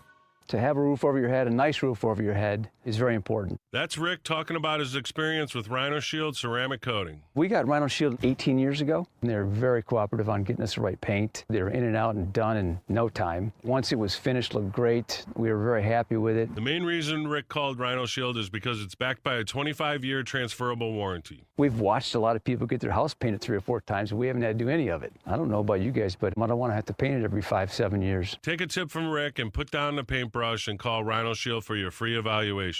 877-25-RHINO. 877-25-RHINO. Or visit 877-25rhino.com. We got Rhino Shield 18 years ago. Financially makes sense, especially if it's going to last like this did. Still looks great. Call now. 877-25-RHINO or 877-25rhino.com. Don't paint, don't Rhino, go Rhino Shield. Never paint your house again. Rhino Shield. License number GL250000615. Hey, it's good to hear you. Hey, Dad, isn't it good to see ya? Yep, but with smoke alarms, we need to hear them. If one alarm is downstairs, you might not hear it upstairs. At school, everyone hears the fire alarm. That's why we install hardwired smoke alarms that all go off together, just like school. Smoke alarms done the right way. Green is always grasser at grasserhomeservices.com. You are not your diagnosis. A medical chart is not your identity. And vision loss does not define you. Your drive shows who you are. And you are not alone. Because we are driven too. To be a beacon of strength. A champion of courage. An advocate for hope. You are not alone. Because we are stronger together. We drive the research for the cures we are finding. We're fighting macular degeneration, retinitis pigmentosa, Usher syndrome, and the entire spectrum of blinding retinal diseases. We fund. We fight. We win. We are the foundation fighting blindness. Together, we are fighting blindness.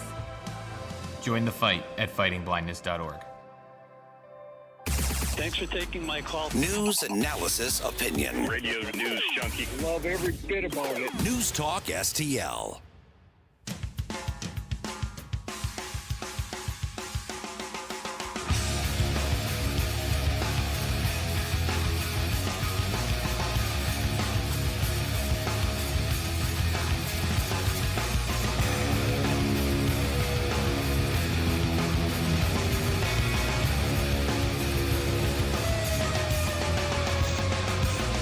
Let's get back to all this madcap mayhem with Mike Ferguson in the morning. But don't forget, stick around for Jones and Arps every Monday through Friday, 4 to 6 p.m.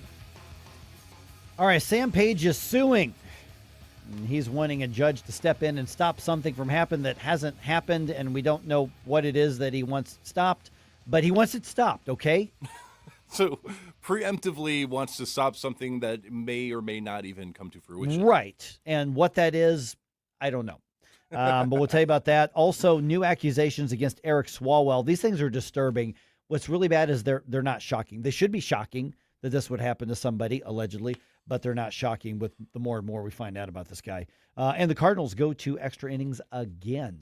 All right, 8:24. Let's go ahead and do one more news dump today. The Morning News Dump. Are you joking? Is this a joke? Listen, folks. The Morning News Dump. Okay, Sam Page is suing, saying that the county charter should basically not be followed while he's on an upcoming international trip. Okay, so the charter and a related county ordinance say that the county council chair is the acting executive when that office holder is unavailable or otherwise unable to perform the duties, okay? That has been over time understood to mean when you are physically not available to come in and be somebody doing the job.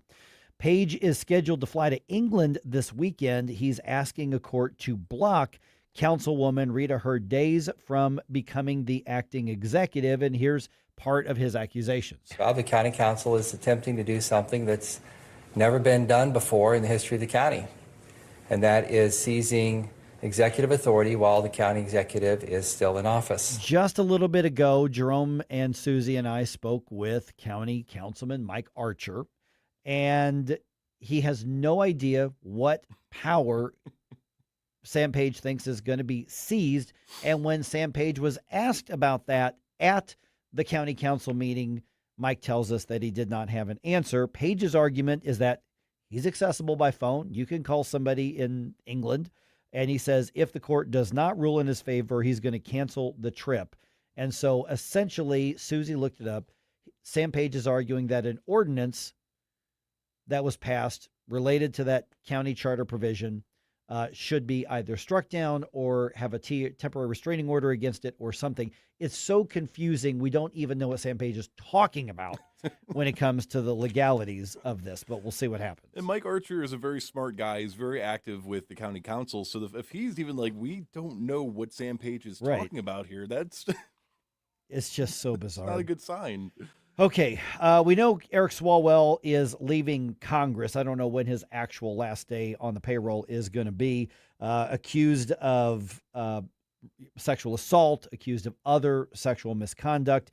And on Tuesday, for the first time, Lana Drews announced that she is one of the alleged victims of Eric Swalwell. She says that she had contact with him in 2018 while working as a model and also working for a software company. She describes the night where she says that she was drugged by Swalwell and then taken back to his hotel room. He raped me, and he choked me. And while he was choking me, I lost consciousness. And I thought I died. Now, this is a separate situation from accusations of sexual assault in 2024, which were in New York. This one was in California. And Lana Drews and her attorneys, they say that she did not report it at the time and she did not go get a medical examination, but she has a bunch of notes and evidence that she told other people about it. So this is one of 5 women who have accused him of some level of misconduct all the way up to actual rape. Not all 5 are accusing him of rape. Others are accusing him of other things, but it's pretty disturbing, dark stuff that's even being alleged.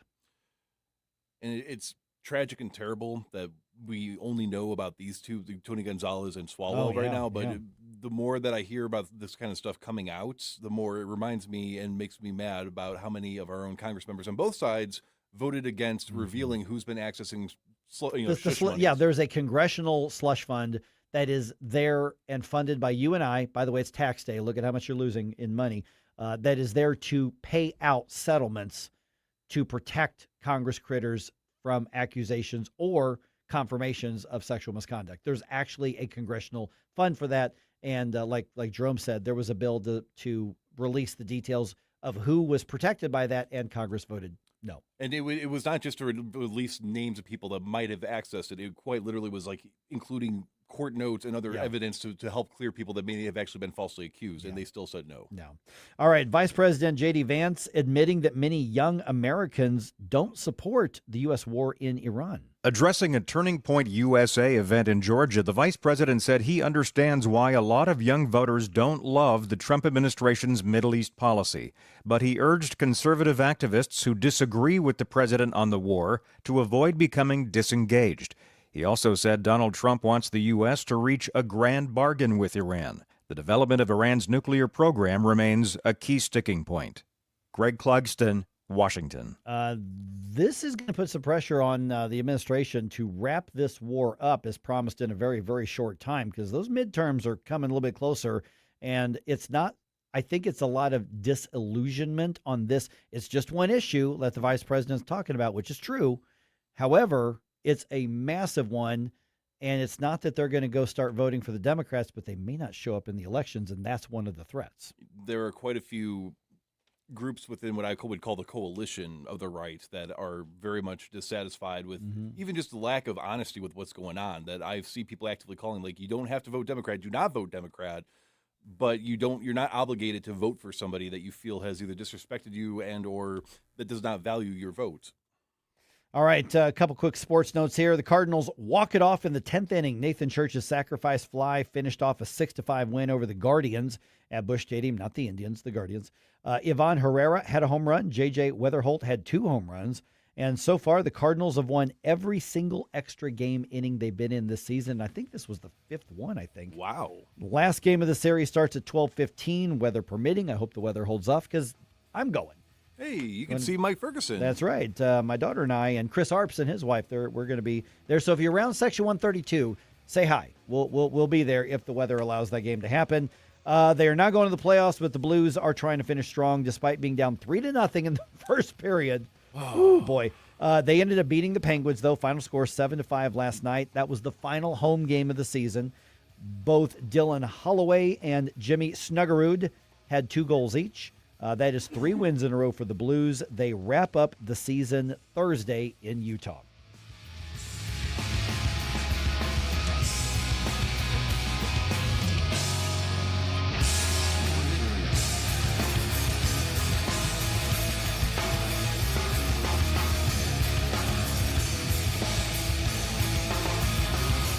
Mike Ferguson in the morning. Always be yourself, unless you suck.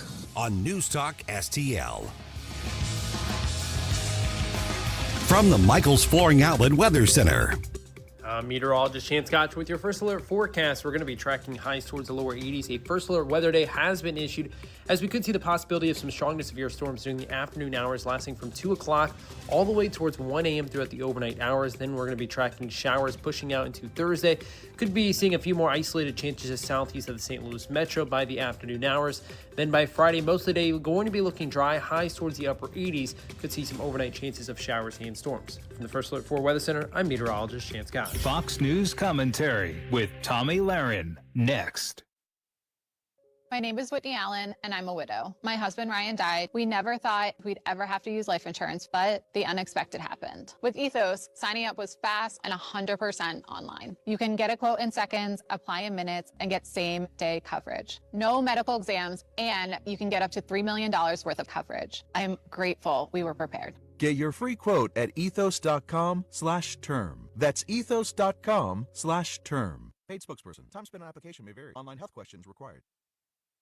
Here's Tommy Lahren. I love Democrats, though. With a straight face, they'll go on all of these Sunday shows. No matter what it is, they will just root for the opposite of whatever President Trump's doing. If President Trump is dropping bombs, they hate the bombs. If President Trump wants to have negotiations, then they hate the negotiations, and they're a failure. And they want him to talk, and then now I just saw Gavin Newsom tweeted out, oh, J.D. Vance is a lightweight, and all these things. It's like, you keep saying, or at least last Sunday you were saying diplomacy, diplomacy, diplomacy, ceasefire. They're never happy with anything. And I think, to me, because I'm someone who believes in this president, and I'm one of those people that was no endless wars, right? End endless wars. But when I heard President Trump with Maria Bartiromo say, listen, the economy, yes, it's not as good as we want it to be. Yes, we're going to take a hit, but would you prefer Iran to have a nuclear weapon? When President Trump says they were that close and I had to do something, I tend to believe him. For more commentary like this, go to foxnewspodcast.com. Hey, Tony Colombo here with Tim Jones for our friends Rodney and Jen Wallner, the Wallner home selling team at Berkshire Hathaway, the #1 home selling team in the St. Louis area, and I can say that from firsthand experience. My wife and I were blown away from the results that we saw from working with Rodney and Jen, from selling our old home faster and for more money than we thought possible to finding our family's perfect new home. They over-delivered every step of the way, and right now, it's still very much a seller's market. So, Tim, for folks that have been thinking about selling their home, it's a perfect time to call the Wallners. That's right, Tony. And don't forget, they're licensed in both Missouri and Illinois, so no matter where you are in the metro area, you can put St. Louis's #1 home selling team to work for you. The Wallners' experience and work ethic, second to none.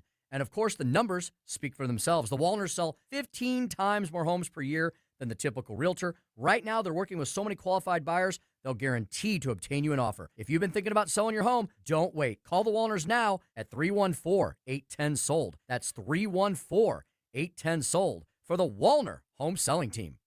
This year, America turns 250, and News Talk STL is celebrating our nation's semi-quincentennial all year long. News Talk STL, #1 for live and local Soros-free talk, with proud supporters of our 250th birthday celebration. Doghouse Bar and Grill, Augusta Chamber of Commerce, and Ruthie's Family Restaurant.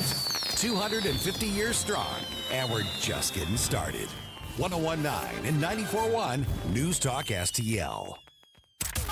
If you have a phone, you have a radio. Yes, I listen on my phone. Download the all-new News Talk STL app. Love the all-new News Talk STL app. It is awesome. And listen anytime. Love the News Talk STL app. Anywhere.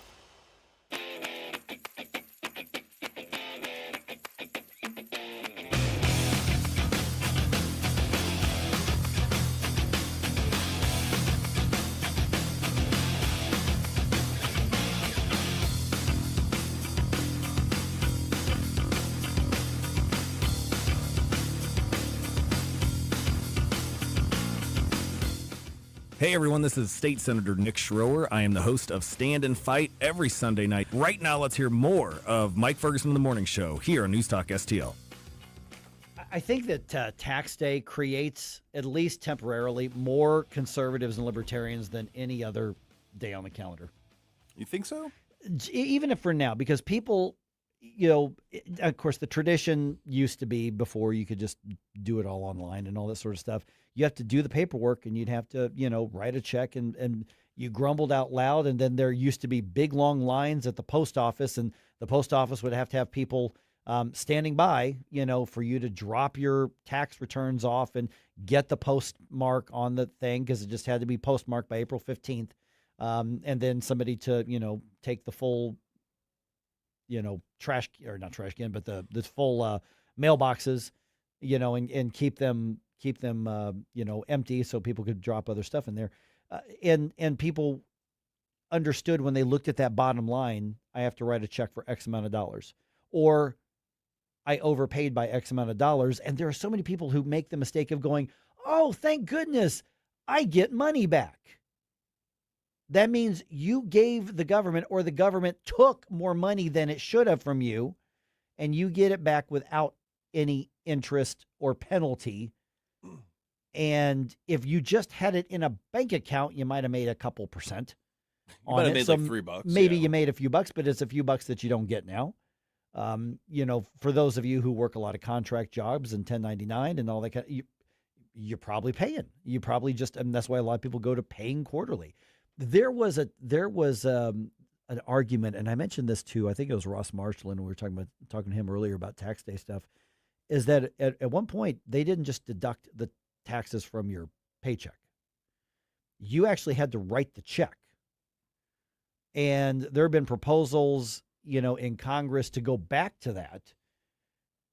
And this was sold to the American people as, it's just more convenient. We'll do the paperwork. We'll save you the time. It's the same amount of money. You're not losing anything. We'll just deduct it and don't worry about it. But what we now know is so much of that conversation is, if people don't feel it, they just adjust to what they're getting and they stop complaining about it. And it's easier to go get more taxes, which is why when Donald Trump had the first Trump tax breaks back in his first administration, all of a sudden the entire country is like, wait a minute, there's more money in my account. We did that. We're like, wait a minute, where'd this money come from? Well, because the way that they did it was they reduced the amount that they were taking from you per check. So you felt it and saw it in an immediate way. And millions of people saw the benefit of tax cuts. They didn't mess around with, we're going to change this deduction or that deduction, and that way you can possibly get a bigger refund. They said, no, we're going to stop taking it on the front end. So the argument that I heard is, and I think it's a good one, is, you know what? If we stopped the tax deductions and you actually had to write a check at the end of every month, or you had to go online with your debit card and pay it at the end of the month, then you feel and see directly how much of your labor is just for the government. And then all of a sudden, the fraud in Minnesota, all of a sudden, the fraud in California, all of a sudden, that $1 million program to study transgender praying mantises or whatever stupid thing some college shrimp treadmills. Yeah, all of a sudden, that pork book that the different activist groups put out, or Rand Paul's, what's he call it, the complaint? What do you call it? The holiday? The porktivus? Yeah, but whatever it is. Yeah.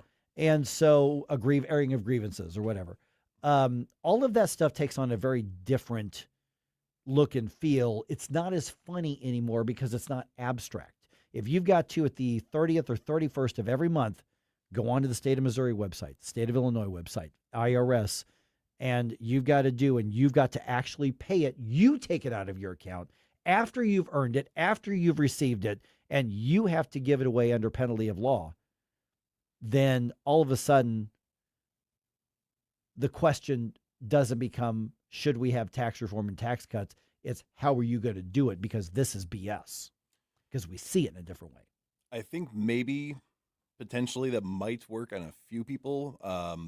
Just from, again, trying to get more in line with what the Democrats in Missouri and Illinois and Kansas and basically the Midwest in general are thinking right now. It seems more so it's seeing that, and then them seeing how much that they are having, again, because it's your life being taken from you. It's your energy, it's your time, it's your blood, sweat, and tears. It's all of the accumulation of skills that you've gathered that the government says, thank you for all of that. I will take some of that. Mm-hmm. What they not may I have it, I will take it. And if you don't give it to me, then guess what happens? Yep. So it's really mob boss behavior. But the way that the current Democratic mindset is that they are convinced if only people paid their fair share, Mm-hmm. I wouldn't have to pick up the slack. Not, oh, I would still pay this. Now we're just making them tax Right. the more productive people in society. It's quite literally this mindset that if we just made the rich give over all of their money, then we wouldn't have to pay any of this, because they think that that's how somehow government works. Well, because they do, the left looks at it for, I mean, in a lot of ways what it is, which is a wealth redistribution. Mm-hmm. You know, we saw the government shut down over the food stamp stuff. You know, we saw the complaints over the, over the restricting which things could be paid for with tax dollars. The reality is that the government knows that if you are required at the end of the month or the quarter or whatever it is to actively go give them the money in taxes that they require you to pay. I always hate it when people say, well, I owe the taxes. They're taking it.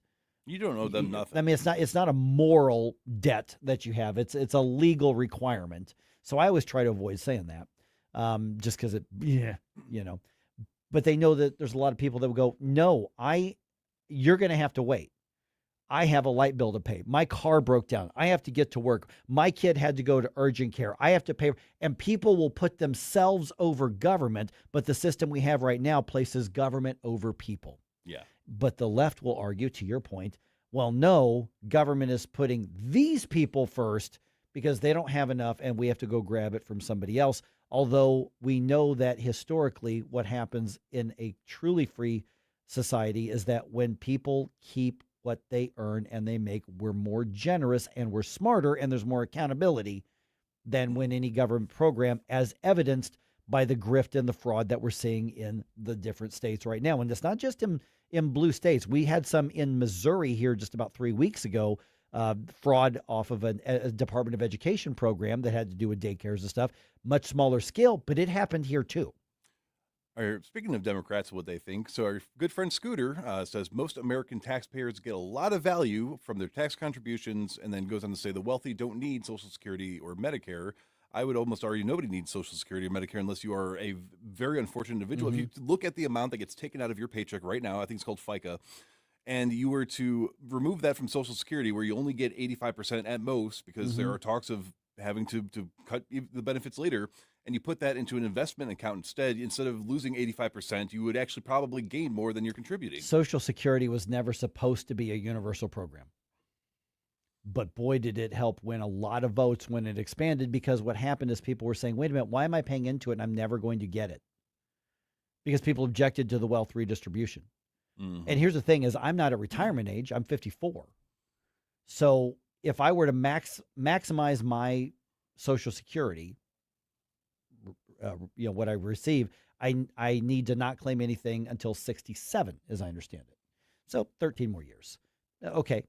But here's the thing. I've been paying in since I was 15 years old, I think it was. So by the time that I get to that age, I've worked 50 years. And the money I've spent into that's gone. It's spent on other people before me. People think that it goes back to, no, it's being used You don't for the get an account, currently right. retiring generation. So in order for me to get back what I've put in, they have to take money from younger people. Let me tell you what I'd rather do. I'd rather say, let's take all the money that I put in. If I can get a little bit of interest for the trouble of not having my money, great. But if I just took just the principle of what I put in, you give it back to me right now, I invest that, I will be able right now to make sure that I am going to be able to retire at 65 is what I kind of hope. And if I do that, I will happily release Social Security from any claim that I may have for their retirement program. But they're never going to make that trade. But I would do it. I would do it right now. Give me all the money back that I've paid in over by this time right now, 40, 45 years. Let me be responsible for myself. And I'll let you off the hook for government taking care of me. So, and this is what makes, it was Scooter, right? Who said that? Yeah, who goes on to say, has SSA ever failed to pay out? It is possible to opt out, and it is not possible for the majority of Americans to opt out of Social Security. Well, I'll opt out if I can get all my money back. I'm not going to, I mean, I've had the money taken from me. The only way I'm getting it back is if I claim it when I get that age. So if you want to opt out, you must apply for via the IRS form 4361, which only, I guess, applies to specific religious groups and clergy such as Amish. So, which I'm not. Yeah. So no, there is. I would opt out. Right. I would even say keep everything I've contributed right now. Keep every cent that I've ever contributed up till now, and then let me opt out and not pay another cent into it. See, but there Can't are do it. when you talk about opt out of like paying into the system, but also not getting anything back. Yeah, exactly. But yeah, I mean, listen, I'll opt out if I get my money back, and then you take care of you, I take care of me. I would opt out right now. You can keep whatever I contributed. Don't even give it back to me. Just stop charging me for it. Give drones to me. And then don't charge me no more. Leave me alone. Exactly. But one of the things that had me thinking about a lot of stuff was, and I've talked about this book before. It's an old classic from I think the 1970s, Harry Browne, Browne, which we've got on the NewsTalkSTL bookstore. One of the most poignant questions that the late Harry Browne asked was, would you be willing to give up your favorite government program if it meant you didn't have to pay taxes again? So would you be willing to give up your favorite state government program if you didn't have to pay state income taxes again? Would you be willing to give up your favorite federal program, whatever that is, if you didn't have to pay those taxes and they had to figure out a different way to voluntarily cover it? And most people instinctively go, well, yeah. And then they go, well, I really like that program. And so this is the day that people feel the impact. April 30th, 15 days from right now, at the Lodge at Bahr, I'm going to be moderating a town hall event with Senator Nick Schroer, with State Representative Ben Keithley, with representatives from Americans for Prosperity, with representatives from Mo Tax Relief Now. They're going to be I know there's going to be other lawmakers there and other people. If you agree or disagree with eliminating the Missouri state income tax, this is not a campaign. This is a discussion. If you disagree, bring your questions. I'm the one who's going to be deciding which questions are asked, and I will make sure your questions, because you know what? I've got questions on how we're going to do this.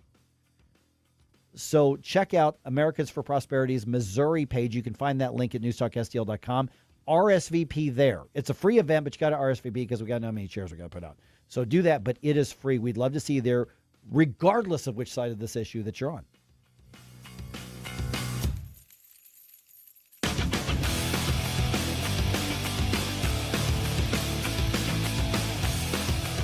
Hello, St. Louis. This is Everett Jones of Jones Air and Water Treatment. I know you're ready for some summer weather. While we still have the spring to get through, this is a great time to think about your swimming pools. That's right, now is a great time to save on EcoSmart salt-free, chlorine-free, acid-free pool products. Call now and get 50% off glass-packed media and 15% off all other EcoSmart products. Call now at 636-899-1040, now through the end of April. Looking for your perfect country escape? Or maybe it's time to sell your horse property or farm? Meet Gina Parmentier with RealtyNet Service Realtors. As a second-generation broker with 29 years of experience, Gina specializes in horse properties, farms, and rural real estate throughout Franklin County and the surrounding St. Louis area. Whether buying or selling, Gina knows the land, and she knows how to get results. Call 314-504-5409. That's 314-504-5409. RealtyNet Service Realtors, where country living meets expert service. Now, the Free Market Minute, brought to you by the Hammond Institute for Free Enterprise at Lindenwood University. Hey, it's Mike Ferguson from The Morning Show, and I'm here with Dr. Grant Black. And Grant, does having more economic freedom make a difference in people's lives, such as maybe helping reduce poverty? It definitely makes a difference. Economic freedom is critical for fostering well-being and prosperity. It enables people to make their own choices and pursue their own interest, like choosing careers, starting businesses, and innovating to make the world better. It thrives in environments that empower people, promote competition, and protect property rights, all while being supported by limited and healthy government. Economic freedom is a catalyst for generating higher incomes, greater wealth, more opportunities, better access to education, and improved health at all levels of society. It makes a difference. The John W. Hammond Institute for Free Enterprise at Lindenwood University fosters and examines market-oriented approaches to economic and social issues. To learn more, visit hammondinstitute.org. The Vic Borselli Show. Boy, nothing positive at all about that Francis Howell School District School Board election. Nothing positive. Nothing. Oh, wait. Jane Pushkar has some positive take. Oh, good. Let's talk to her about that Wednesday at 9:41. Weekday mornings at 9 on News Talk STL.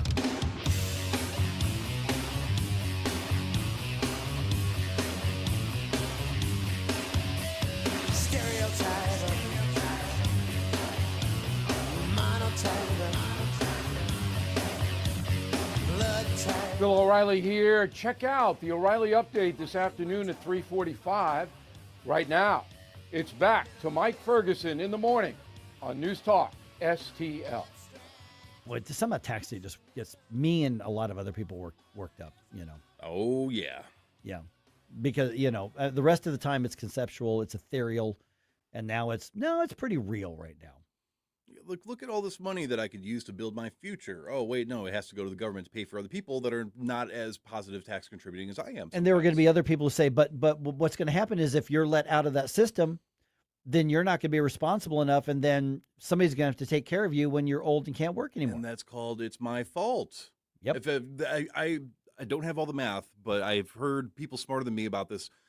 People are not saving and being as fiscally responsible now because they are like, well, when I retire, I'll get some money back out of it, and that's hurting everybody, and that's ridiculous. No, let me fail on my merits. Let me succeed on my merits. Stop giving my money to people that don't work as hard as I do. Yeah, well, like I said, and I know we got somebody's got some thoughts on this here. If right now I had the deal, and I was offered, I will get every penny back that I've had taken from me from Social Security. Now, what's fair is that I should get something in interest or something that I would have had in capital gains or something like that, or interest. But if I just get the dollar amount, just get the principal amount, I've just loaned them interest-free money for almost 40 years now. But if I get that back right now, and the trade-off is I agree to not make a claim on Social Security retirement benefits, but I get every penny back right now, I'm taking that deal. I'm calling my buddy Eric Robert over at Stiefel saying, hey, I'm adding to what I've got there, and then I'm responsible for myself, and I will do a better job than the government will ever do for me. And then, by the way, I'm investing in businesses and I'm investing in things, and that would actually be good for the economy because it's removing a layer of government out of it, and it would actually invest in more businesses and create more wealth all the way around. Yeah. Imagine that. All right, who we got here? We got Scott. Hey, Scott, you're on News Talk STL. Good morning, folks. I think everyone should have to pay estimates. If you did not have the taxes taken out and you got your check in its entirety and you had to keep the tax money aside, people would be in the streets with pitchforks and demand changes from the government. The other thing is that all elections should be held either the day before or the day after taxes are collected, so people have it in their mind what a screw job the folks who are supposed to represent them have done to them. I actually really like that idea. And when you get your refund back, it should have a breakdown of which politicians supported which measures that are causing you to lose your tax money towards that, so people know specifically why are you taking my money and how do I get rid of you from government. Yeah, well, that's I'm sure Musk and his brilliant friends. Hey, Scott. Hey, Scott. Start over again. The phone line was breaking up like crazy on you. We did not hear. Well, I hold you responsible for that phone line, Scott. I'm just saying.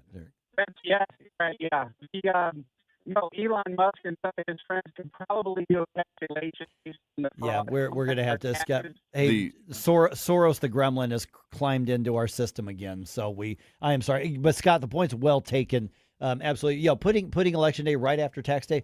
Oh yeah, that would change some things. That's for sure. And it would also put pressure on the politicians like, hey, we need to raise taxes. Doing the whole no, the motion. Like, no, stop it up, knock it off. But the fair share, Mike. Yeah, exactly. And see, here's the thing is that there are legitimate functions of government that we have to pay for. That's why, but we need to get back to looking at taxes as a necessary evil that covers only the most basic of things that has a legitimate covered in the Constitution of your state or obviously the federal Constitution, that sort of thing that is legitimate and somebody's got to pay for it. The biggest question is, what should government be doing and what should government not be doing? Where does personal responsibility extend and where does it end, and then government take over? And those are the fundamental questions that drive how much of this cost. And then that's the fundamental question as to how much of your money that you work for are you allowed to keep? Because government has first claim. We get what's left over. We get what government decides to not claim. And the whole thinking is backwards. Yeah, I paid taxes from the time I started working in Illinois until I moved out of the state when I was about 26. But during that time, there were periods where I quite literally did not have a place to live. I did not, I was struggling to even keep a job going while I was going through school, which I paid for myself. And I could not access government programs that I paid into because of whatever nonsense, ludicrous reasons they were coming up with. Meanwhile, there are people that I knew how to game the system, and they were getting food stamps, or they were able to get on assisted living. They were able to get, you know what helped me? Private charity. Being able to go somewhere and say, hey, look, I can't get government assistance. We have this problem all the time. Just come on in. We'll help you. That's why I try to do more volunteer work now, to give back to the system, because private charities have done so much more for me and people I know than any government program will do. Yeah, and this is, again, I talk about it a lot, government first thinking versus people first thinking. And right now, that's just a lot more real to a lot of people than what other things do. But is it government first thinking? Is it people first thinking? That is the driving factor between basically every tax issue that we have out there and every government program. There are things that we have to pay for that are legitimate, but there's a whole lot of stuff that's not the legitimate place of government that we're being forced to pay for because politicians wanted to buy votes from somebody by look at this great program and look at this benefit. And sometimes they inflate the budgets and they're overpaying for things that don't need to be paid like that. They wouldn't do that. I'm just speaking nonsense. Sorry, except Mike. in Minnesota and California and Illinois and St. Louis and